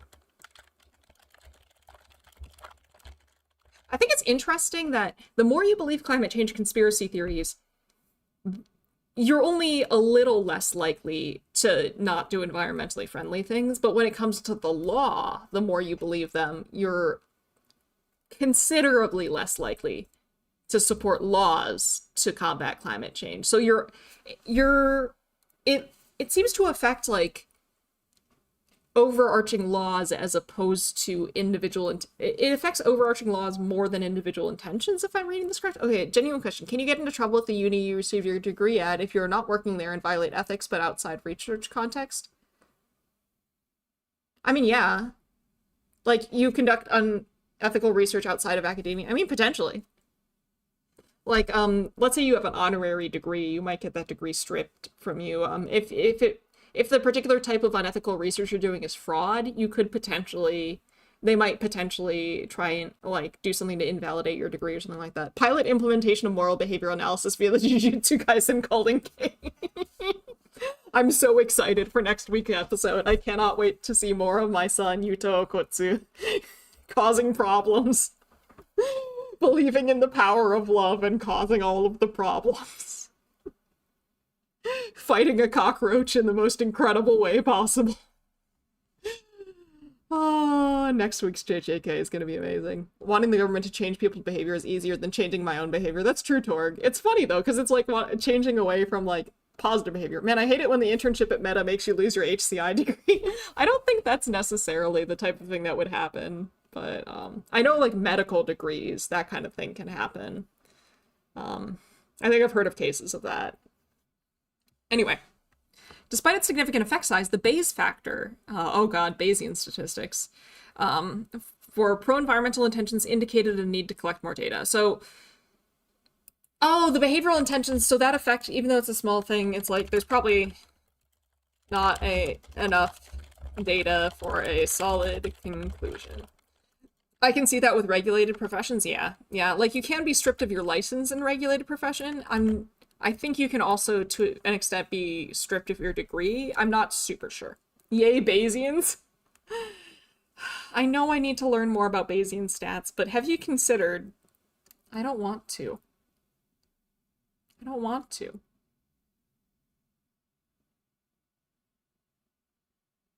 I know I need to eat my vegetables, but have you considered that I don't want to eat my vegetables? I don't wanna. Please have mercy on this small creature. You wouldn't teach you wouldn't teach a jackalope Bayesian statistics, would you? You wouldn't force a jackalope to learn Bayesian statistics. Eating vegetables is very important for a jackalope? You don't know that. You don't know that. I hate how poorly Monty Hall is explained. Because, to be fair, the Monty Hall problem is a bit of a mind bender. Maybe I should do a Monty Hall problem video one day, but I don't know if I'd be able to do it better than some pre-existing videos. But your intention to not learn Bayesians might not be that correlated with actual behavior. You're right, Xenotime. I have attended a workshop on the basic principles of Bayesian statistics before. Even though I really don't want to learn it, I did force myself to go to a workshop, and I don't remember a whole lot from it, other than priors! Oh, I want ice cream. Xenotime, don't... You're mean. Not intentionally mean, but you're hurting me. Bayes is vaguely West European and has multiple... Astral, you're still on that. Okay, anyway, let's keep going because I'm eepy and I want to sneepy. The myelin is eepy and wants to sneepy. Once again, this may be explained by considerably high effect size heterogeneity in between study variants for this data. So, like, the relationship between belief in conspiracy theories about climate change and pro-environmental intentions was, like, it varied wildly from study to study, and there weren't many studies looking at it, so we can't really draw solid conclusions from that. They did calculate it out, but we should take that with a grain of salt. I don't know. You switching always benefits you. If you choose incorrectly, you choose incorrectly 2/3 of the time. Seems so simple in hindsight. Yeah. Yeah, it's... I don't know. The Monty Hall problem is like a whole thing. Then again, I've transcended mansplaining, so how it's 50-50 chance and I'm now mansplaining. Nah, it's simple, actually. Oh, no. It becomes obvious when you increase it from 3 to like 1,000 possible choices. Exactly, Marlon, exactly. There's a lot of things that, like, one of the tricks that's good for understanding things is to take them to, like, the extreme, like, exaggerate them to hell and back. It's very effective for the Monty Hall problem. And there's just been other things where I'm like, huh, I wonder what would happen with, and then I just imagine, like, the most extreme version of the scenario, and then I'm like, oh, okay. Like, oh yeah, that makes sense, or oh yeah, that wouldn't happen, or whatever. So Monty Hall problem is a very classic example of the more you exaggerate the scenario, the more sense it makes. 50-50, it either happens or it doesn't. 1,000 doors confuse me more, ironically. Oh, I see. I just thought it was just a producer guy in the Monty Hall problem giving you information. That's fair enough. That's fair enough. I always thought of it as like, he's trying to trick you. I do that all the time, but my therapist says I'm catastrophizing. Okay, Torg, like, I'm talking about, like, yeah, I'm not talking about, like, social situations. Social situations you don't want to do that for. Trust me, as somebody who does that. Yeah.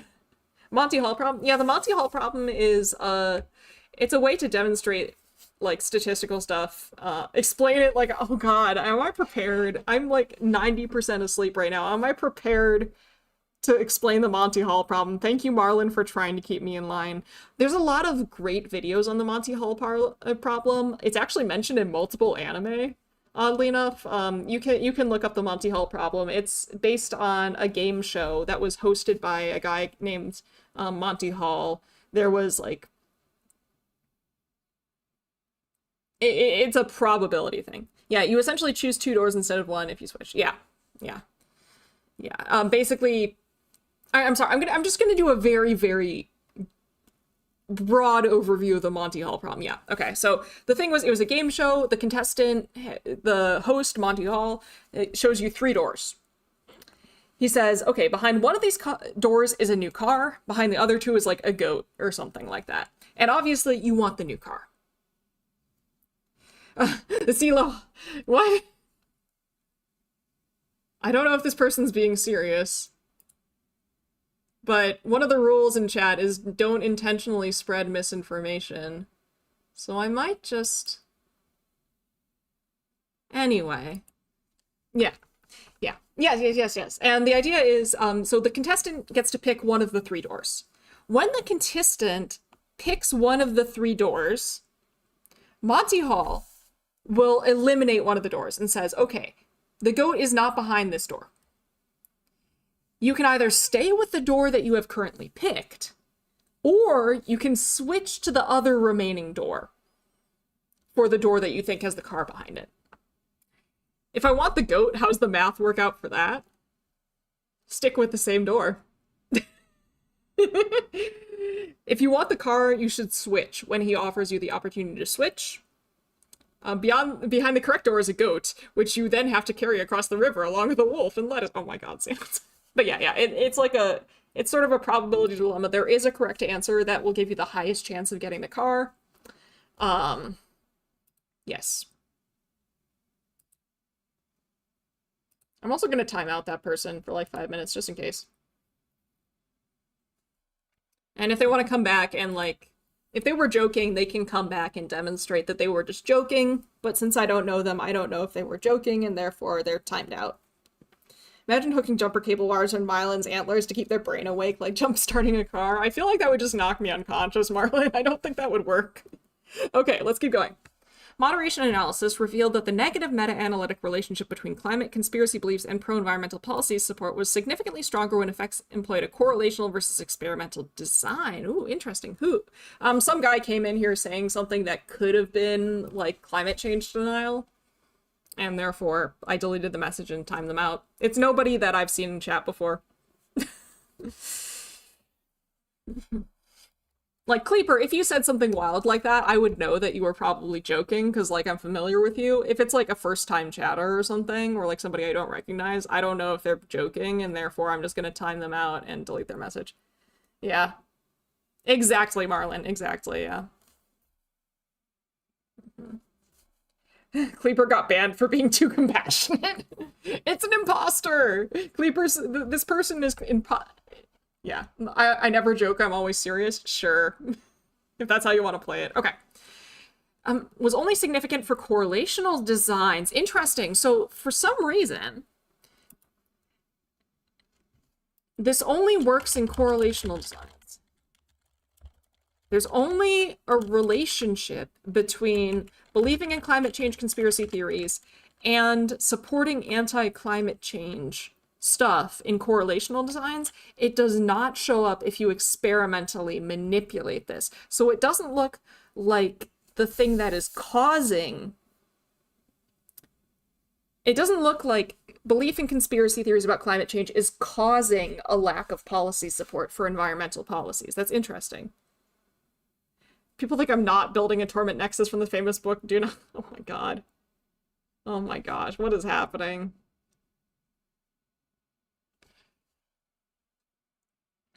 All right. Okay.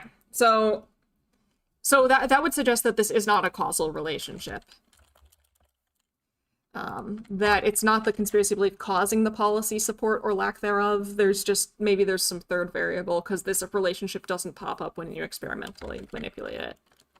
Suggests not causal. So I don't think that they can establish causation with this, but I think they can establish that something probably isn't causal. Maybe? I don't know. Well, I guess if they find something that works in experimental studies, maybe they can establish causation, assuming that the experimental studies, and they didn't really clarify this so far in the paper, assuming that the experimental studies are actually manipulating climate change belief, and that they are successfully manipulating climate change belief, which is a difficult thing to do, and how would you confirm that? I don't know what's happening. What just... Okay. I got a YouTube notification. Apparently Mylan is live. What a revelation. I know, right? It's super surprising. I wish it had... I went live an hour and a half ago. I wish that it had notified you sooner. That's a little concerning if it only notifies people an hour and a half after I've been live. Hey, Nap, how you doing, Nap? How you doing? We're reading a paper on whether belief in climate change conspiracy theories predicts various outcomes. It's a meta-analysis of 22 different studies with over 20,000 participants across those 22 different studies. I said a bad joke with too many oh, that's fine, Zeno. Don't worry about it. Okay, so here's our table. I'm mainly going to pay attention to the graph because my brain, it notified me half an hour before you went live. Nice, because that's when I put it up. Astral's been here for some time. It's true. It's true. Yeah, Astral got here probably because I mentioned it in the Discord or something like that. I'm just annoyed that the notification went out so late. But that could very well be on me. Because I didn't set up the stream until half an hour before it started. I've been drawing pruning diagrams all... Oh, that sounds fun! That sounds fun, Nap! Ah. I saw your stream by chance. Hey, great success! Okay, so for those of you unaware, how this works is I forgot the technical name for this type of diagram, but it's often used in meta-analyses. This dotted line here is 0, so that's 0 effect. There's no relationship between these things. To the left of the dotted line, these are negative relationships, and to the right of the dotted line are positive relationships. The dots are the average effect size across all of the studies, and the, like, wide H's, yeah, box and whiskers without the, so whiskers, yeah. Yeah, these are error bars. In this case, does it tell us what the error bars are?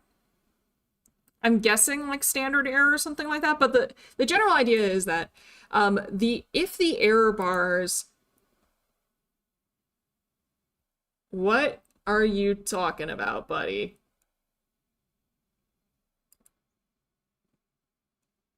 I'm timing you out for a longer period of time now.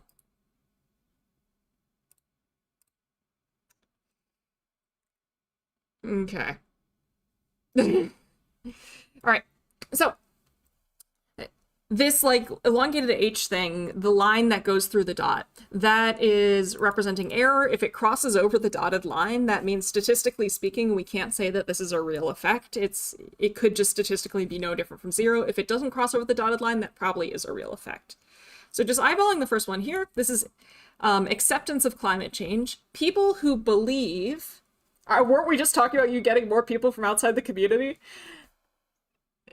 I was talking about how I didn't want to get more people from outside of the community on this particular stream, and then I knocked on wood, but it's possible that I accidentally knocked on something that is made to look like wood, but isn't actually wood, and therefore it didn't work. Okay, which of you is being a little shit and getting timed out? Who am I yelling at for poor behavior? Don't worry about it, Nep. It's no one that we know. At least, as far as I don't know if they know you, but I've never seen this person before. Mm-hmm. If they, I'm doing a 3 strikes thing though, so like I've timed them out for half an hour this time. If they say another like weird thing where they're spouting conspiracy theories in my chat or comparing people who say trust the science to certain people who committed war crimes in the past, I'm just gonna ban them. Yeah, must have knocked on, I think it is particle board, to be honest. I think it is particle board, but particle board contains wood, right? Surely that counts, right? Oh man. It didn't work. It didn't work. Okay. Also, this is not a debate. If that wasn't clear, this is not a debate. This is a paper reading stream where I read and react to a paper, and we can read and react to a paper. This is not a debate. If I wanted to hold a debate, I would call it a debate. I'm not opposed to debating, but I only want to debate when I invite debate. You know, like, and I'm not opposed to people arguing for points where they have evidence and they can back it up with scientific, peer-reviewed, published evidence. I'm fine with that. I'm fine with being shown that I'm wrong. But, you know, wouldn't be surprised if there are bots going and posting stuff on streams with climate change in the time. You know, that's entirely possible too, actually, Xenotime. Yeah. I'm opposed to debating. Let's discuss this. Right, whoever watching your chat. There's no... Yeah. Oh, no, thank you. It's possible it's a bot, though. Yeah, I'm not going to fret too much about it. I'm not too fussed. You know.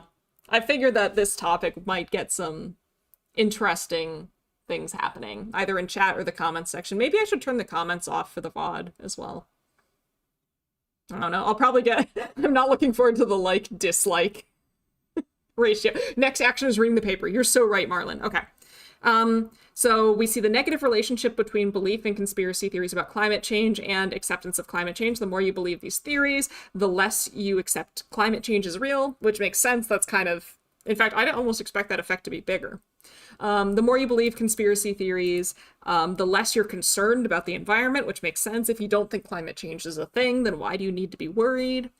The more you believe in climate change conspiracy theories, the less you accept science, which makes sense because science is saying climate change is a thing. So if you don't believe climate change is a thing, yeah. So astroturfing sub 50 viewer chats. Yeah, like there's only 16 viewers here. What do you think you're accomplishing, buddy? There's only 16 viewers and this is a pro-science YouTube channel. Like, not only is the audience not right, even if the audience was receptive, like, was likely to be receptive to that kind of thing, like,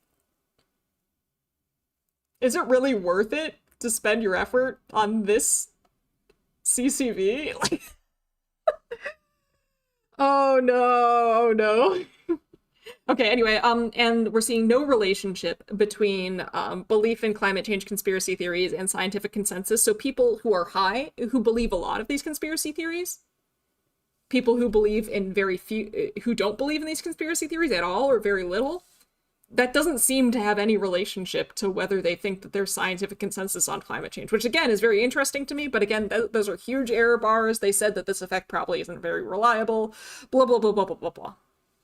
That's true. That's true. If you're a bot, it's probably not worth it to be picky. That might be more trouble than it's worth. People who are hot... No, I'm not going to rephrase that, Cleeper. I'm not going to. I'm not going to bother. If that's a bot, it's a weird choice. Yeah. You would tell me if you were like a coal, like if you owned like a coal as energy business, right? You all would tell me, right? You would tell me, right? Maya's talking about what are you talking about? Okay, anyway, more belief in conspiracy theories about climate change is associated with less pro-environmental intentions. Though again, intentions is not the same as behavior, who knows? Belief in conspiracy theories about climate change is associated with lower support for laws to reduce climate change. What are you all doing in there? Y'all are causing problems in there. It's a Nepenthes, we. Okay, and then pro-social and civic, yeah, okay. Was not related. All right. Next page. Look at us, we're reading the paper. It's incredible, it's possible. We can read the paper. Who thought? Bubble plot. Why are they treating... Okay, so this is like experimental versus correlational design, and I have problems with this graph. You know how I'm gonna make a video about bad graphs? Like, I get it, I get it. Using R is difficult, but I have a problem with this graph. I have multiple problems with this graph. The first problem that I have with this graph is that, first of all, they have turned a binary nominal variable, whether the study is experimental or correlational, which is nominal, there is no inherent order to this variable. They've treated it as if it is not only an ordinal variable at minimum, perhaps even interval ratio. They've numbered this from 0, 0.25, 0.5, 0.751. This is a binary variable. This is a binary variable. It's either experimental or correlational, so they should only have 2 points on this x-axis. And also, rather than just labeling it as experimental on the left and correlational on the right, they've put a series of numbers between 0 and 1. So they don't even label, you have to go to the note to figure out what is on the left and what is on the right. And then, what makes it worse to me, in my humble opinion as a graph connoisseur, they draw a trend line, as if implying that there is, as the design increases, the effect size goes down. No! If I had just swapped it so that correlational was on the left and experimental was on the right, it would look like as design increases, which again, it doesn't because this is a categorical variable, then effect size, that's not...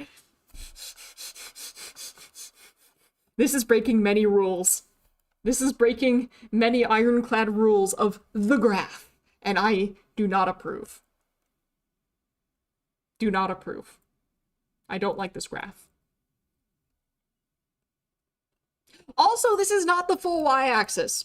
This is a truncated y-axis. They're making this difference look bigger than it actually is. Because they're, okay, so the full scale, I think, goes from -1 to +1, but they are only showing us the range between 0 and -0.75.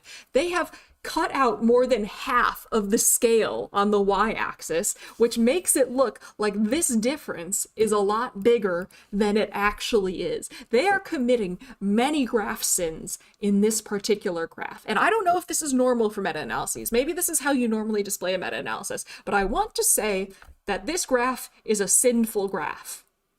It is a bad graph, and I do not like it. They just put it together to have a pretty visual to add to the paper. But they already had this. This is just fine. What's the problem with this guy up here? This is a very nice table. Why do they have to... Also, why are they labeling this table as a figure? No, I guess it is a figure, actually. Sorry, I'm wrong. Because these bits are visual. That is... Yeah. The actual information on that graph takes up like 0.1. Exactly. See these dots here? These are the actual effect sizes that they're looking at. This line, these error bars, those things are not like, this is the information on the graph on the far left and the far right. Everything in the middle here is essentially meaningless. Like this whole thing, like I could have made this graph a quarter of its current width and lost zero information whatsoever. I have beef. I have beef. What can I say? I have beef with this graph.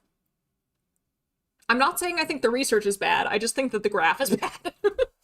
They should instead embed a Subway Surfers MP4 into the document to account for changing habits and modern attention spans. Please don't do that. I have heard actually that there is a program that will take PDFs, including scientific papers, and make the text of the PDF flash over Subway Surfer video.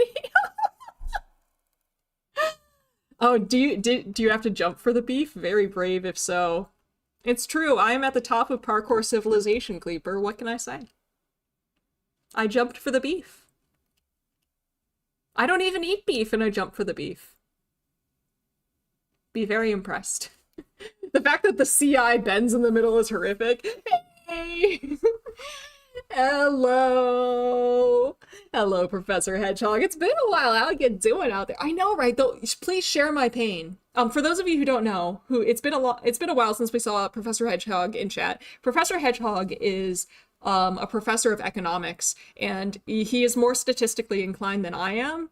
And yeah, this is graph slop. I really don't like this graph.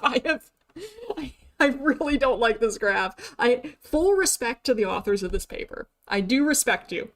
I do not respect this graph. I'm so sorry. This graph is making me very upset, so let's just keep scrolling. Oh, I don't. Why? Professor Hedgehog, do you know if this is like a type of graph that's just the standard for meta? Do you know if like all meta-analysis, because it's been a long, I don't read many meta-analyses and it's been a long time since, do like all meta-analyses have this kind of graph? Because if so, I can kind of understand why it's here, but if not, then like, I'm even more upset. First not knowing how to pronounce Flavio's last name and now this, shut up. I'm sorry, I don't read a ton. Yeah, that's fair. Content warning for disturbing graphs. It's true. I'll have to put that on my next video. I've barely started on it, but my next video, like recorded, edited video, is going to be about graphs and bad graphs and how to avoid making a bad graph, or more like things not to do in graphs. And maybe I should start it with a content warning for disturbing graphs. That's a good idea, Marlon.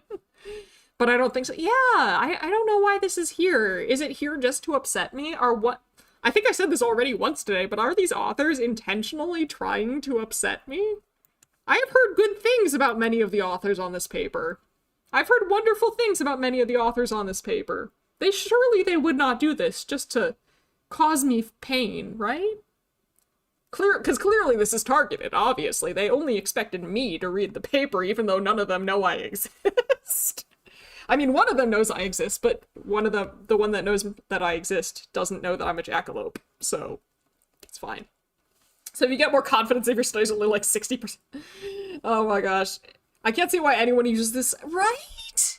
I feel like this is a textbook case for a box. Oh, they do have this guy up here, which isn't quite, but you know, like, the conspiracies are making garbage graphs to make Mylon upset. Oh, they're plotting against me. It's graphic violence. Okay, that graphic violence pun, you know how I said I hate puns? There are very, very few puns that I will approve of, and I think that is a pun that I can approve of. I am comfortable saying that I approve of that pun, Kingwin. Good work. Good work. Alright. However, this finding should be... So which finding are we talking about again? Climate change, it was significantly stronger in correlational versus experimental design, right? Plotting against you, Torg!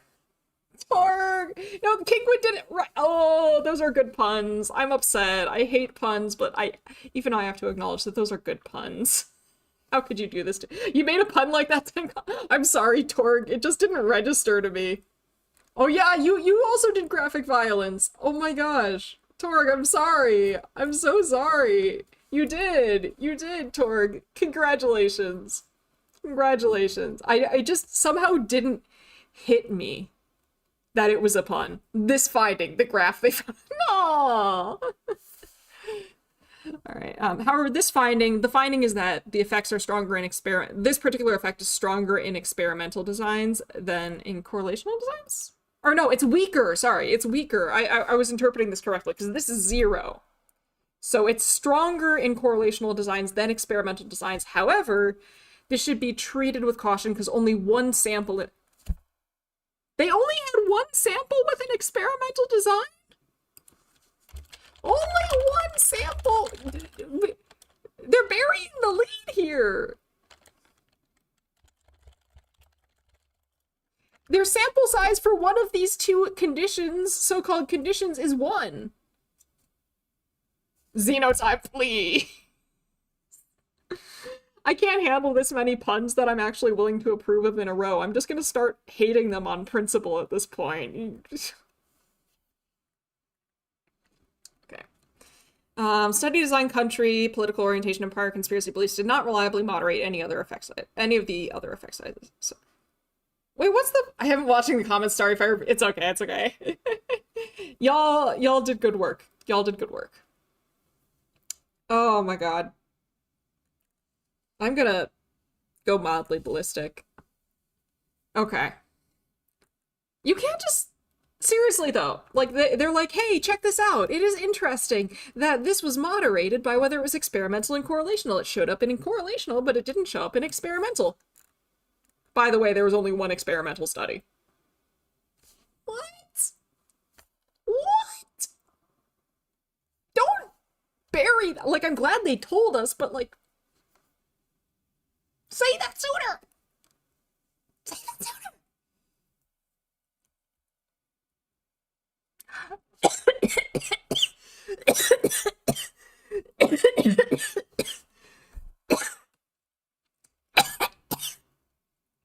I got so upset I choked on my own spit. Oh no. Oh no. Don't do this to me. I'm okay. I'm okay. You look like a... Don't die, it's okay, I won't die. I just got really annoyed. And then I choked on my own spit because I was really annoyed. Classic. Classic Myelin right there. Alright, discussion and conclusion. This meta-analysis of 22 independent samples, I'll try and finish it before I die, evaluate the potential consequences of belief in conspiracy theories about climate change. We find clear evidence that climate change conspiracy beliefs correlate with a host of concerning societal outcomes, including lower acceptance of climate science trust, lower concern for the environment, and also lower intention. These effect sizes range from negative 0.24 for trust to medium to large for negative 0.7 or 0.47 for policy or support. An important open question concerns the direction of causality. Why did you make such a big deal in the introduction about how you were gonna like look at causality and stuff, and then you just now you're saying yeah, it's still I get trying to hype your paper up. I'm just disappointed. I don't think we've had a paper with a paragraph so bad it caused Myelin to be physically hurt. Oh, we definitely have. Xenotime. We've had one paper that made me rage quit it. I want Dr. Pepper. Will you get me Dr. Pepper? I've already had a Dr. Pepper today. You probably shouldn't. If Maury hears that I've had more than one Dr. Pepper today, they will come find me and they will attack. So I've had my Dr. Pepper for the day. I can't have another one as much as I want one. Okay, anyway. Yeah, you weren't there for that? Good. It was not... I don't like that paper. You missed nothing of worth. Except me kind of crashing out on stream. Although it is possible and perhaps likely that people who are skeptical of climate change are more likely to endorse conspiracy theories, but we can also expect that people who are exposed to climate change conspiracy theories become more skeptical and therefore less likely. Yeah, so you can't establish... So they tried to do something about it by including both correlational and experimental work. And maybe that's why they're saying that look, we're going to solve this problem in the introduction. And then they just didn't update the introduction for the fact that they didn't really solve the problem. Which, you know, fair, that's like avoiding harking, hypothesizing after results are known. So, like, this was what we set up to do. We were honest in the intro, then by the time we get to the discussion, unfortunately, we were unable to accomplish that.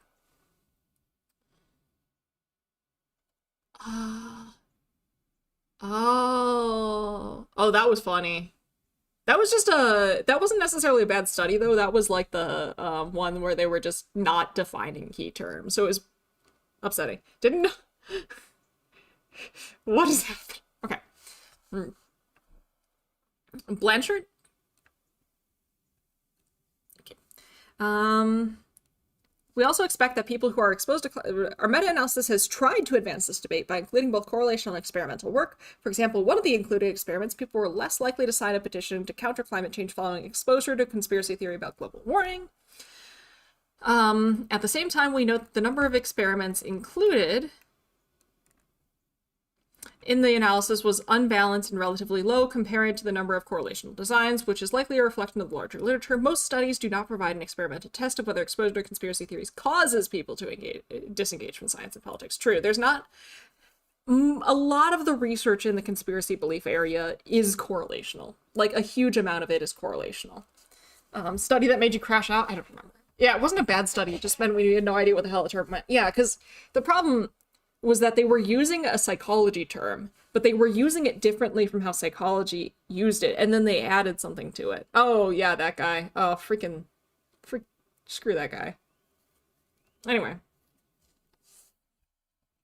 I'm so bad at names. I'm just bad at names. I don't remember names of anyone. Why does my model do that? I don't know why my model sometimes twitches like that.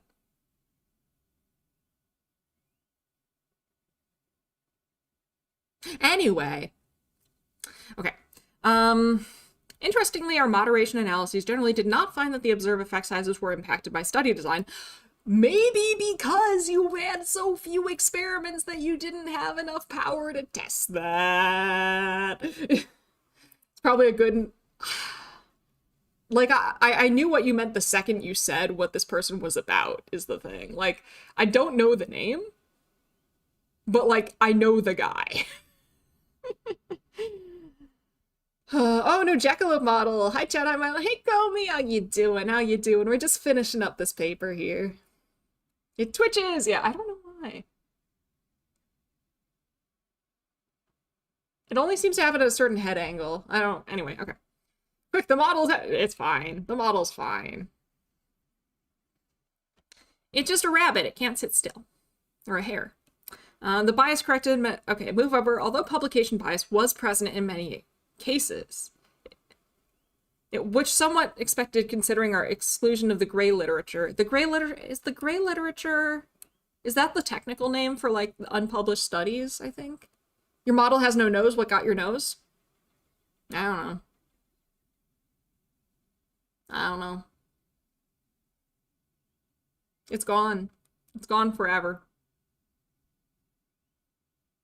Sorry. Actually, my nose is in my mouth. You can't see it. It's in there. I'm like a cat. I gotta open my mouth when I'm really trying to smell something. Like, you know how cats do that thing? They go like, when they're smelling something. It's like that. Okay.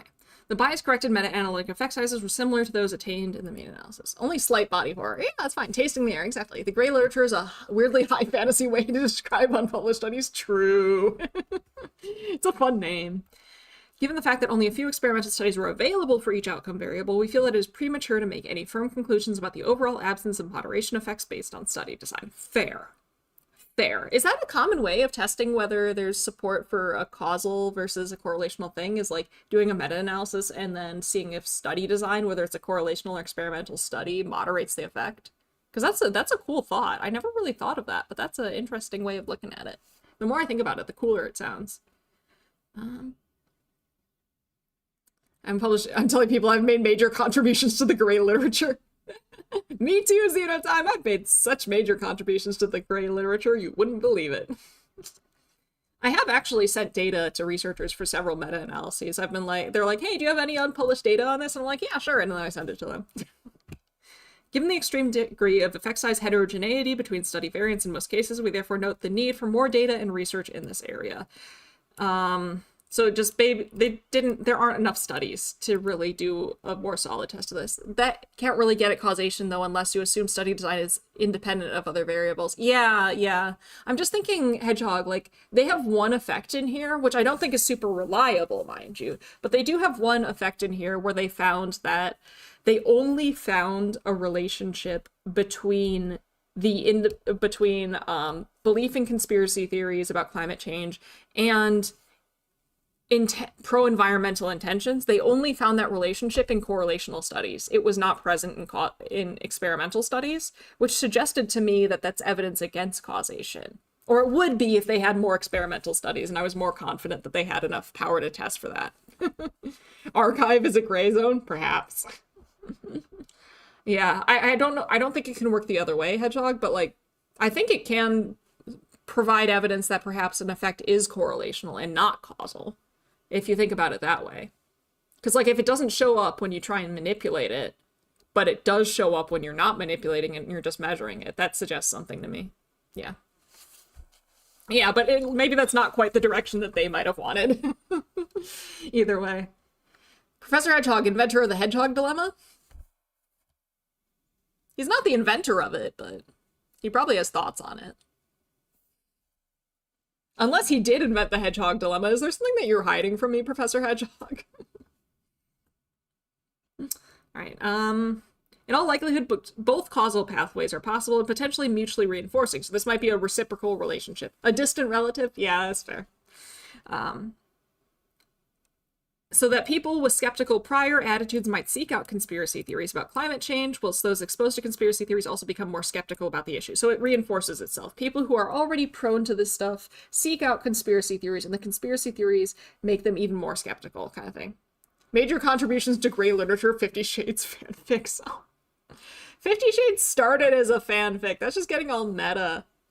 He invented the hedgehog, which is something of a dilemma. Wow, I did not know that you were that distinguished, Professor Hedgehog. I knew that you were a very distinguished researcher, but I did not know you were that distinguished. Oh my gosh, Astro, I'm so sorry. For a long time, Google Scholar kept attributing papers to me that were in a completely different area that I work in. It was like cancer stuff, and I'm like, what? Anyway, the most distinguished, it's true. You are a very distinguished hedgehog. Right. Consistent with the long making puns in my chat. Shaking my head. SMH. Shaking my head. Right. Consistent with long-standing political polarization on the issue of climate change at both elite and mass public levels, at least in the United States, a large body of work has supported an asymmetrical relationship such that endorsement of climate change conspiracy theories appears stronger on the political right. Although conservative ideology itself had a strong positive meta-analytic correlation with belief in climate conspiracies, it is interesting to note that the effect sizes were not reliably moderated by political orientation for any of the outcome measures. Interesting. So belief in conspiracy theories was predicted by being conservative. Like, those were related. However, being conservative did not change the relationship between belief in conspiracy theories and things like policy support and behavioral intentions and that stuff, and trust in science, which is interesting. Though I'm starting to wonder if they had like enough studies to really get reliable results from most of this, but I'm not sure. I'm not an expert on this. Okay. Similar, I'm not an expert on meta-analysis is what I mean. Similar, we do not find evidence of reliable moderation effects for prior conspiracy beliefs. Okay.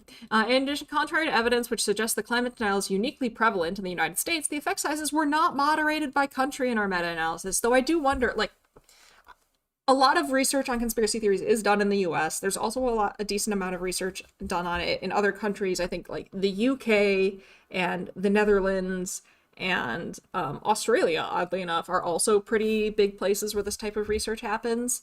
But it's possible that they just didn't have, again, like, yeah, see, there it is. The overwhelming majority of studies and participants were US-based. So they probably, like, I don't know how statistical power relates to meta-analyses, but I don't think that they had enough data to draw reasonable, like, solid conclusions from this. I wonder how they measure the degree to which one believes conspiracy theories. This is a meta-analysis, so it's combining a whole bunch of different measures, but there's many, many different ways to do it. You can measure general tendency to believe in conspiracy theories. You can measure conspiracy mentality. Well, that's conspiracy mentality. You can measure belief in specific conspiracy theories. You can measure belief in specific types of conspiracy theories. Hey, Maury! Hey, Maury, hey, Maury, hey, Maury, it's good to see you, Maury. I'm always happy to see you, Maury. Hi, Maury. Okay, where was I? There's probably a fanfic of Dante's Inferno, which is in itself fanfic of the Divine Comedy, which is fanfic of Bible, which is fanfic of the Torah. You know, there is actually, I think I mentioned this on our previous stream, just because I think it's a fun fact. But I'm sorry, Maury. It's for the rest of through like early May. It's going to be every Thursday at 5 p.m. Eastern. Every Thursday at 5 p.m. Eastern through the beginning of May. Right. Sorry.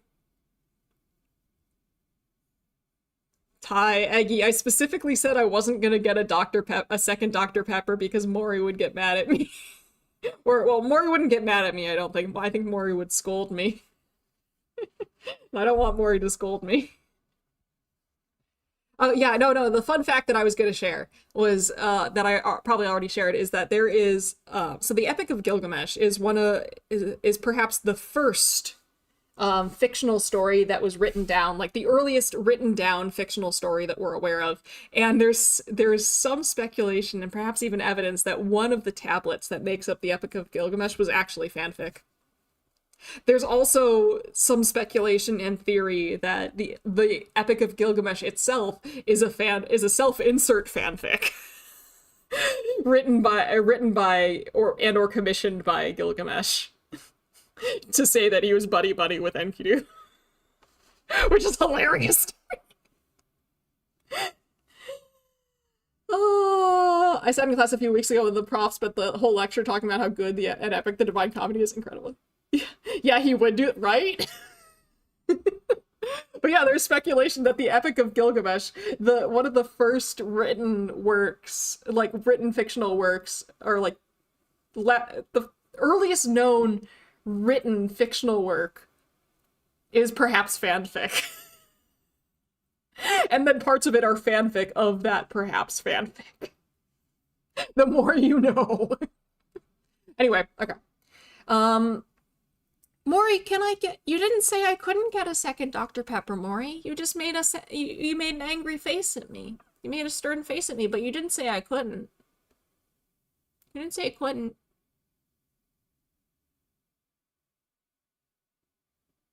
It was implied?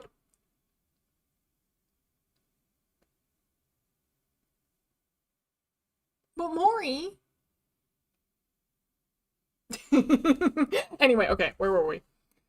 I'm only looking after your health. What if I don't want health? What if I don't want health?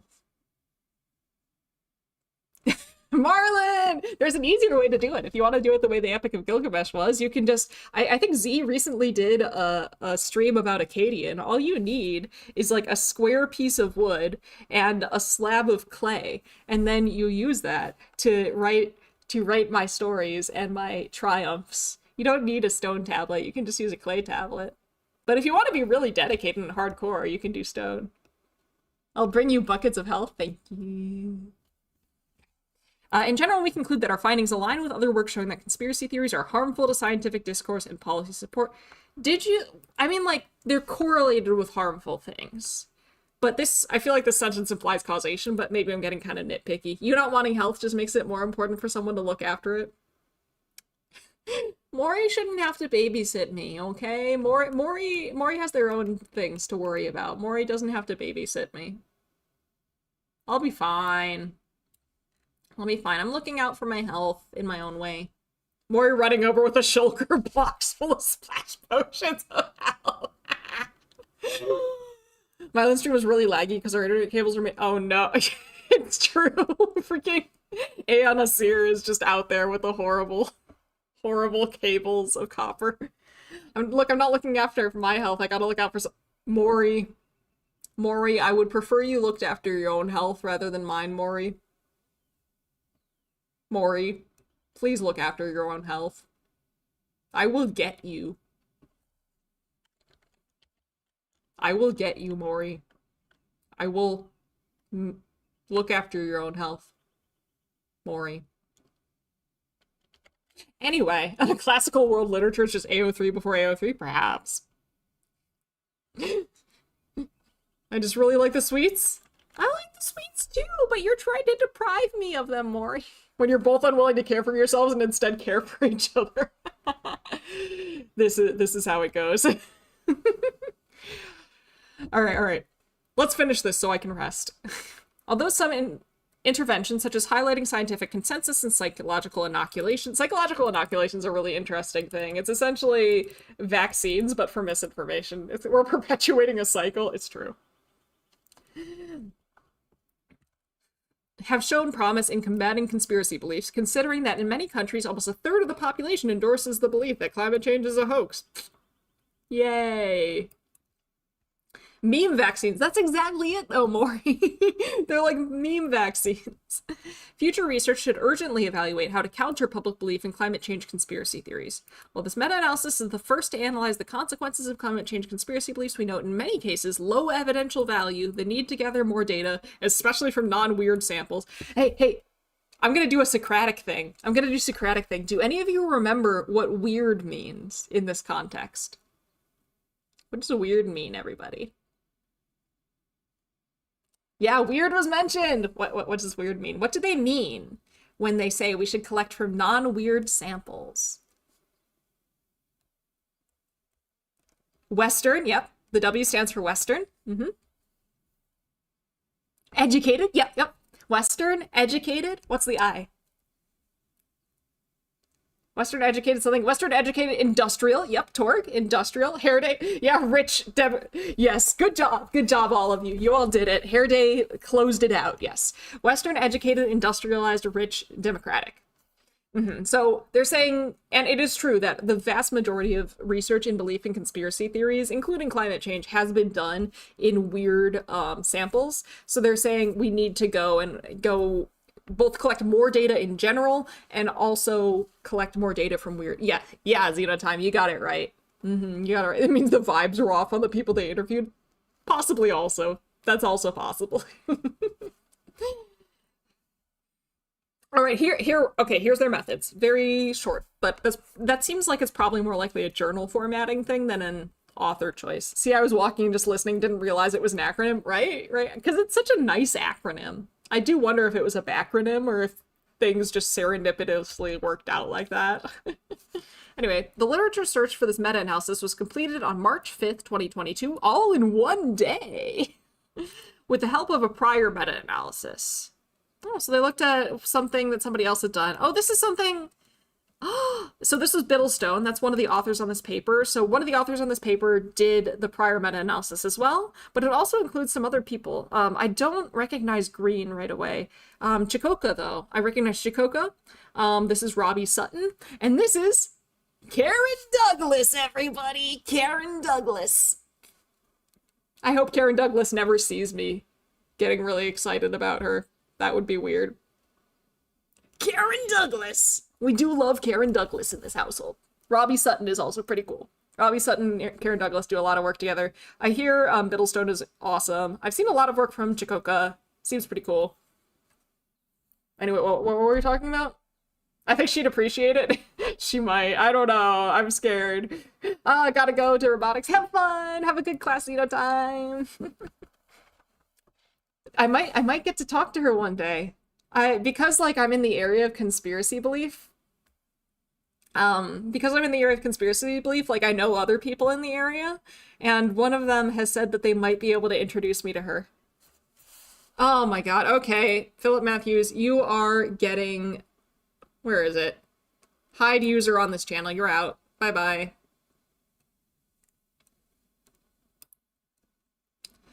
Anyway, but yeah, I might get to talk to her one day, and that would make me very happy. Yeah, Karen Douglas, I really like Karen Douglas because I've heard really good things about her as a person, but also she's a really awesome researcher. She's a super prolific researcher. She's done a lot of work in the conspiracy theory space. And also, like, for a long time, there weren't a lot of people in the conspiracy theory space, and a lot of the literature, I didn't really think that the research in the literature was being done terribly well. In the space, there were a very small number of researchers in the space who I thought were doing good work, and Karen Douglas and Robbie Sutton were two of them. They published a lot together. They publish a lot together. So I already liked Karen Douglas, and then she just kept going, and she kept, like, even as the space expanded and, like, got bigger, she kept being, like, one of the most prolific publishers in there, along with Robbie Sutton and a few others, and Joe Usinski and stuff, and just doing high quality work. And just, I've also heard that she's just a really cool person, and therefore I am a fan. She seems like both a cool person and a cool researcher, and therefore, I should be hyping up Robbie Sutton more as well. Probably. Oh. The literature search for the, right.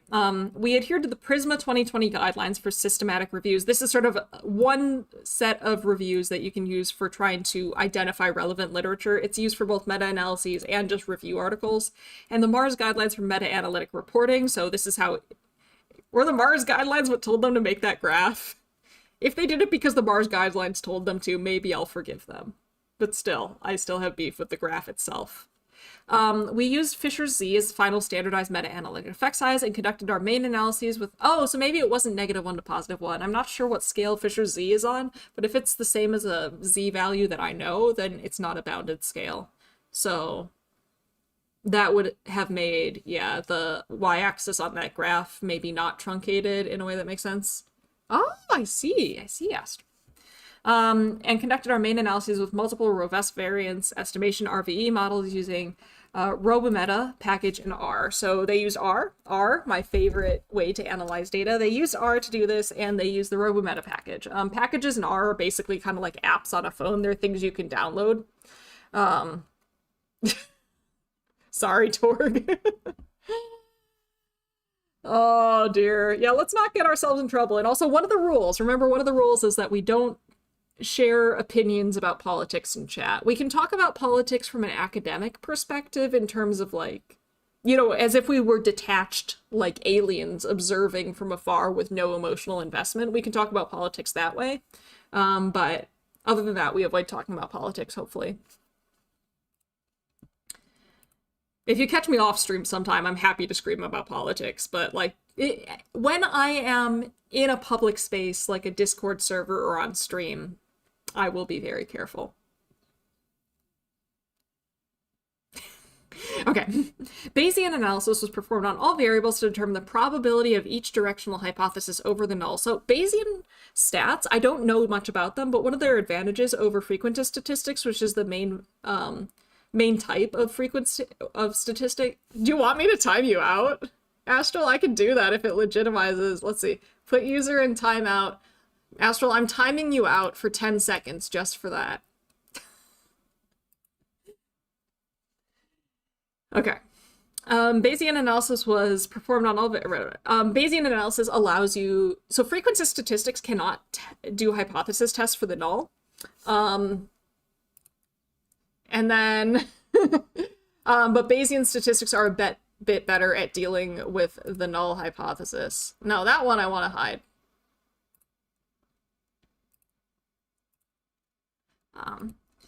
A detailed description of methodology, inclusion and exclusion criteria, statistical analyses, and data, including our coding scheme, are available in the supplementary coding materials on the OSF. So, yeah, they included all that on the OSF. Can you confirm that Mylan tried to recruit me? What? Cleaper, no! Cleaper, no! Please don't say things like that. Please don't say things like that. I'm timing you out for that. I'm timing you out for a full minute for that.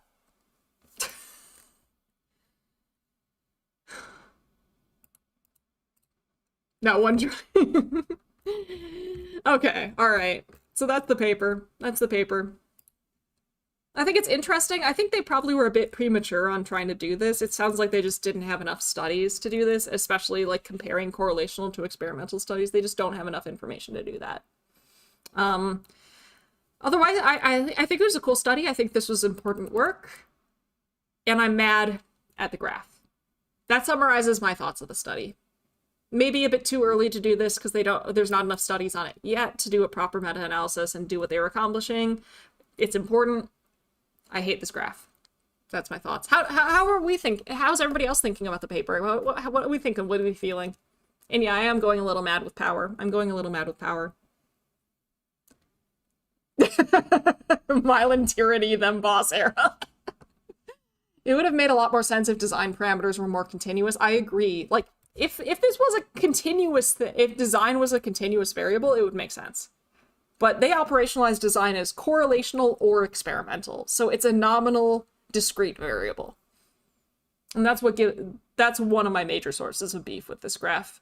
Before I said a source of beef was that the y-axis was truncated. I think if Fisher's z really is unbounded, then that's fair. I think any meta-analysis with only one RCT is kind of silly. I think the authors overreached. I think it sounded like they were overreaching in the introduction, or like they were kind of overreaching with how they were setting it up in the introduction, but when they got to the discussion, I think that they were very measured. And like the discussion / conclusion, they weren't really overreaching. They were being very clear about their limitations. Just the abstract was hyping it up way more than it should have. Nothing burger with a bad graph, but we got some good puns out of the door. I went to get water like halfway through and got lost, so I don't like the graph. That's fair. Oh, that might be my econ bias speaking. Yeah. I mean, I'm gonna be honest, I don't actually know what RCT means. What that stands for. I learned that believing conspiracy theories is correlated with rejecting science as a whole. Yeah, that's fair. I think my notes, just to go over my notes, belief in climate science is related to lower belief in climate change conspiracy theories is related to lower belief in climate science, lower belief in science in general, lower pro-environmental concern, and lower trust. It is not related to beliefs about scientific consensus. Oh, randomized controlled trials! Oh, thank you, Marlet. Yeah, randomized control, and thank you, Hedgehog. Randomized control trials, right? That makes sense. We don't typically use that term, so it just kind of went over my brain. Yeah, with only one RCT. The one randomized control trial was only for one. They had more I believe they had more randomized controlled trials for other variables. It was specifically the pro-environmental intentions where there was only one randomized control trial. But they had more than that overall, I believe.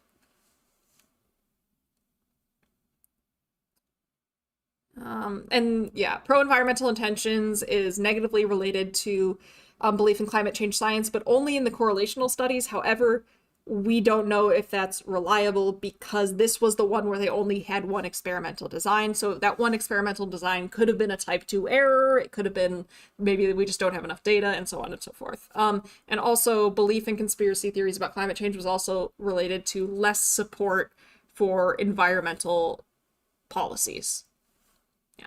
There's your TLDR. That's my summary of my notes on this meta-analysis. Yeah. All right. Well, I don't know about you, but I have been falling asleep this whole time, and also I'm hungry. It's dinner time. It's dinner time, so I might get something to eat. Don't worry, I'm not gonna get another Dr. Pepper. I'm gonna exercise self-control. I'm gonna be a good person with strong. So I don't know if I'm going to be a good person, but I'm going to exercise self-control. Back from jail, I've raised an army of rats. That's pretty impressive in that amount of time. Wow. The sleepy bunny is true. It's an eepy and hunger, so I'm going to go acquire food. Thank you all so much for joining me. Nice half awake stream. You can get a little treat as a treat. It's true, but Maury's trying to stop me from getting a little treat, Hedgehog. How is this fair? How is this fair? This should be illegal.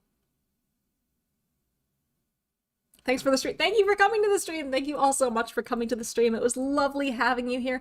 I hope that you have a wonderful day. Are you going to have some beef with that graph? I don't eat beef. Somebody else will have to eat beef with that graph. All right. Just be sneaky. Here's our fastest stream. Maybe some soup with beans in it. I want beans. I had beans last night.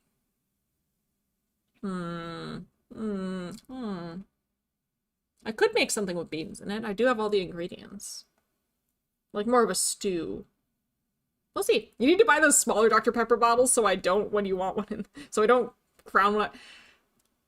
To be fair, I drank like the equivalent of a can, I think. Bone and hunger? What?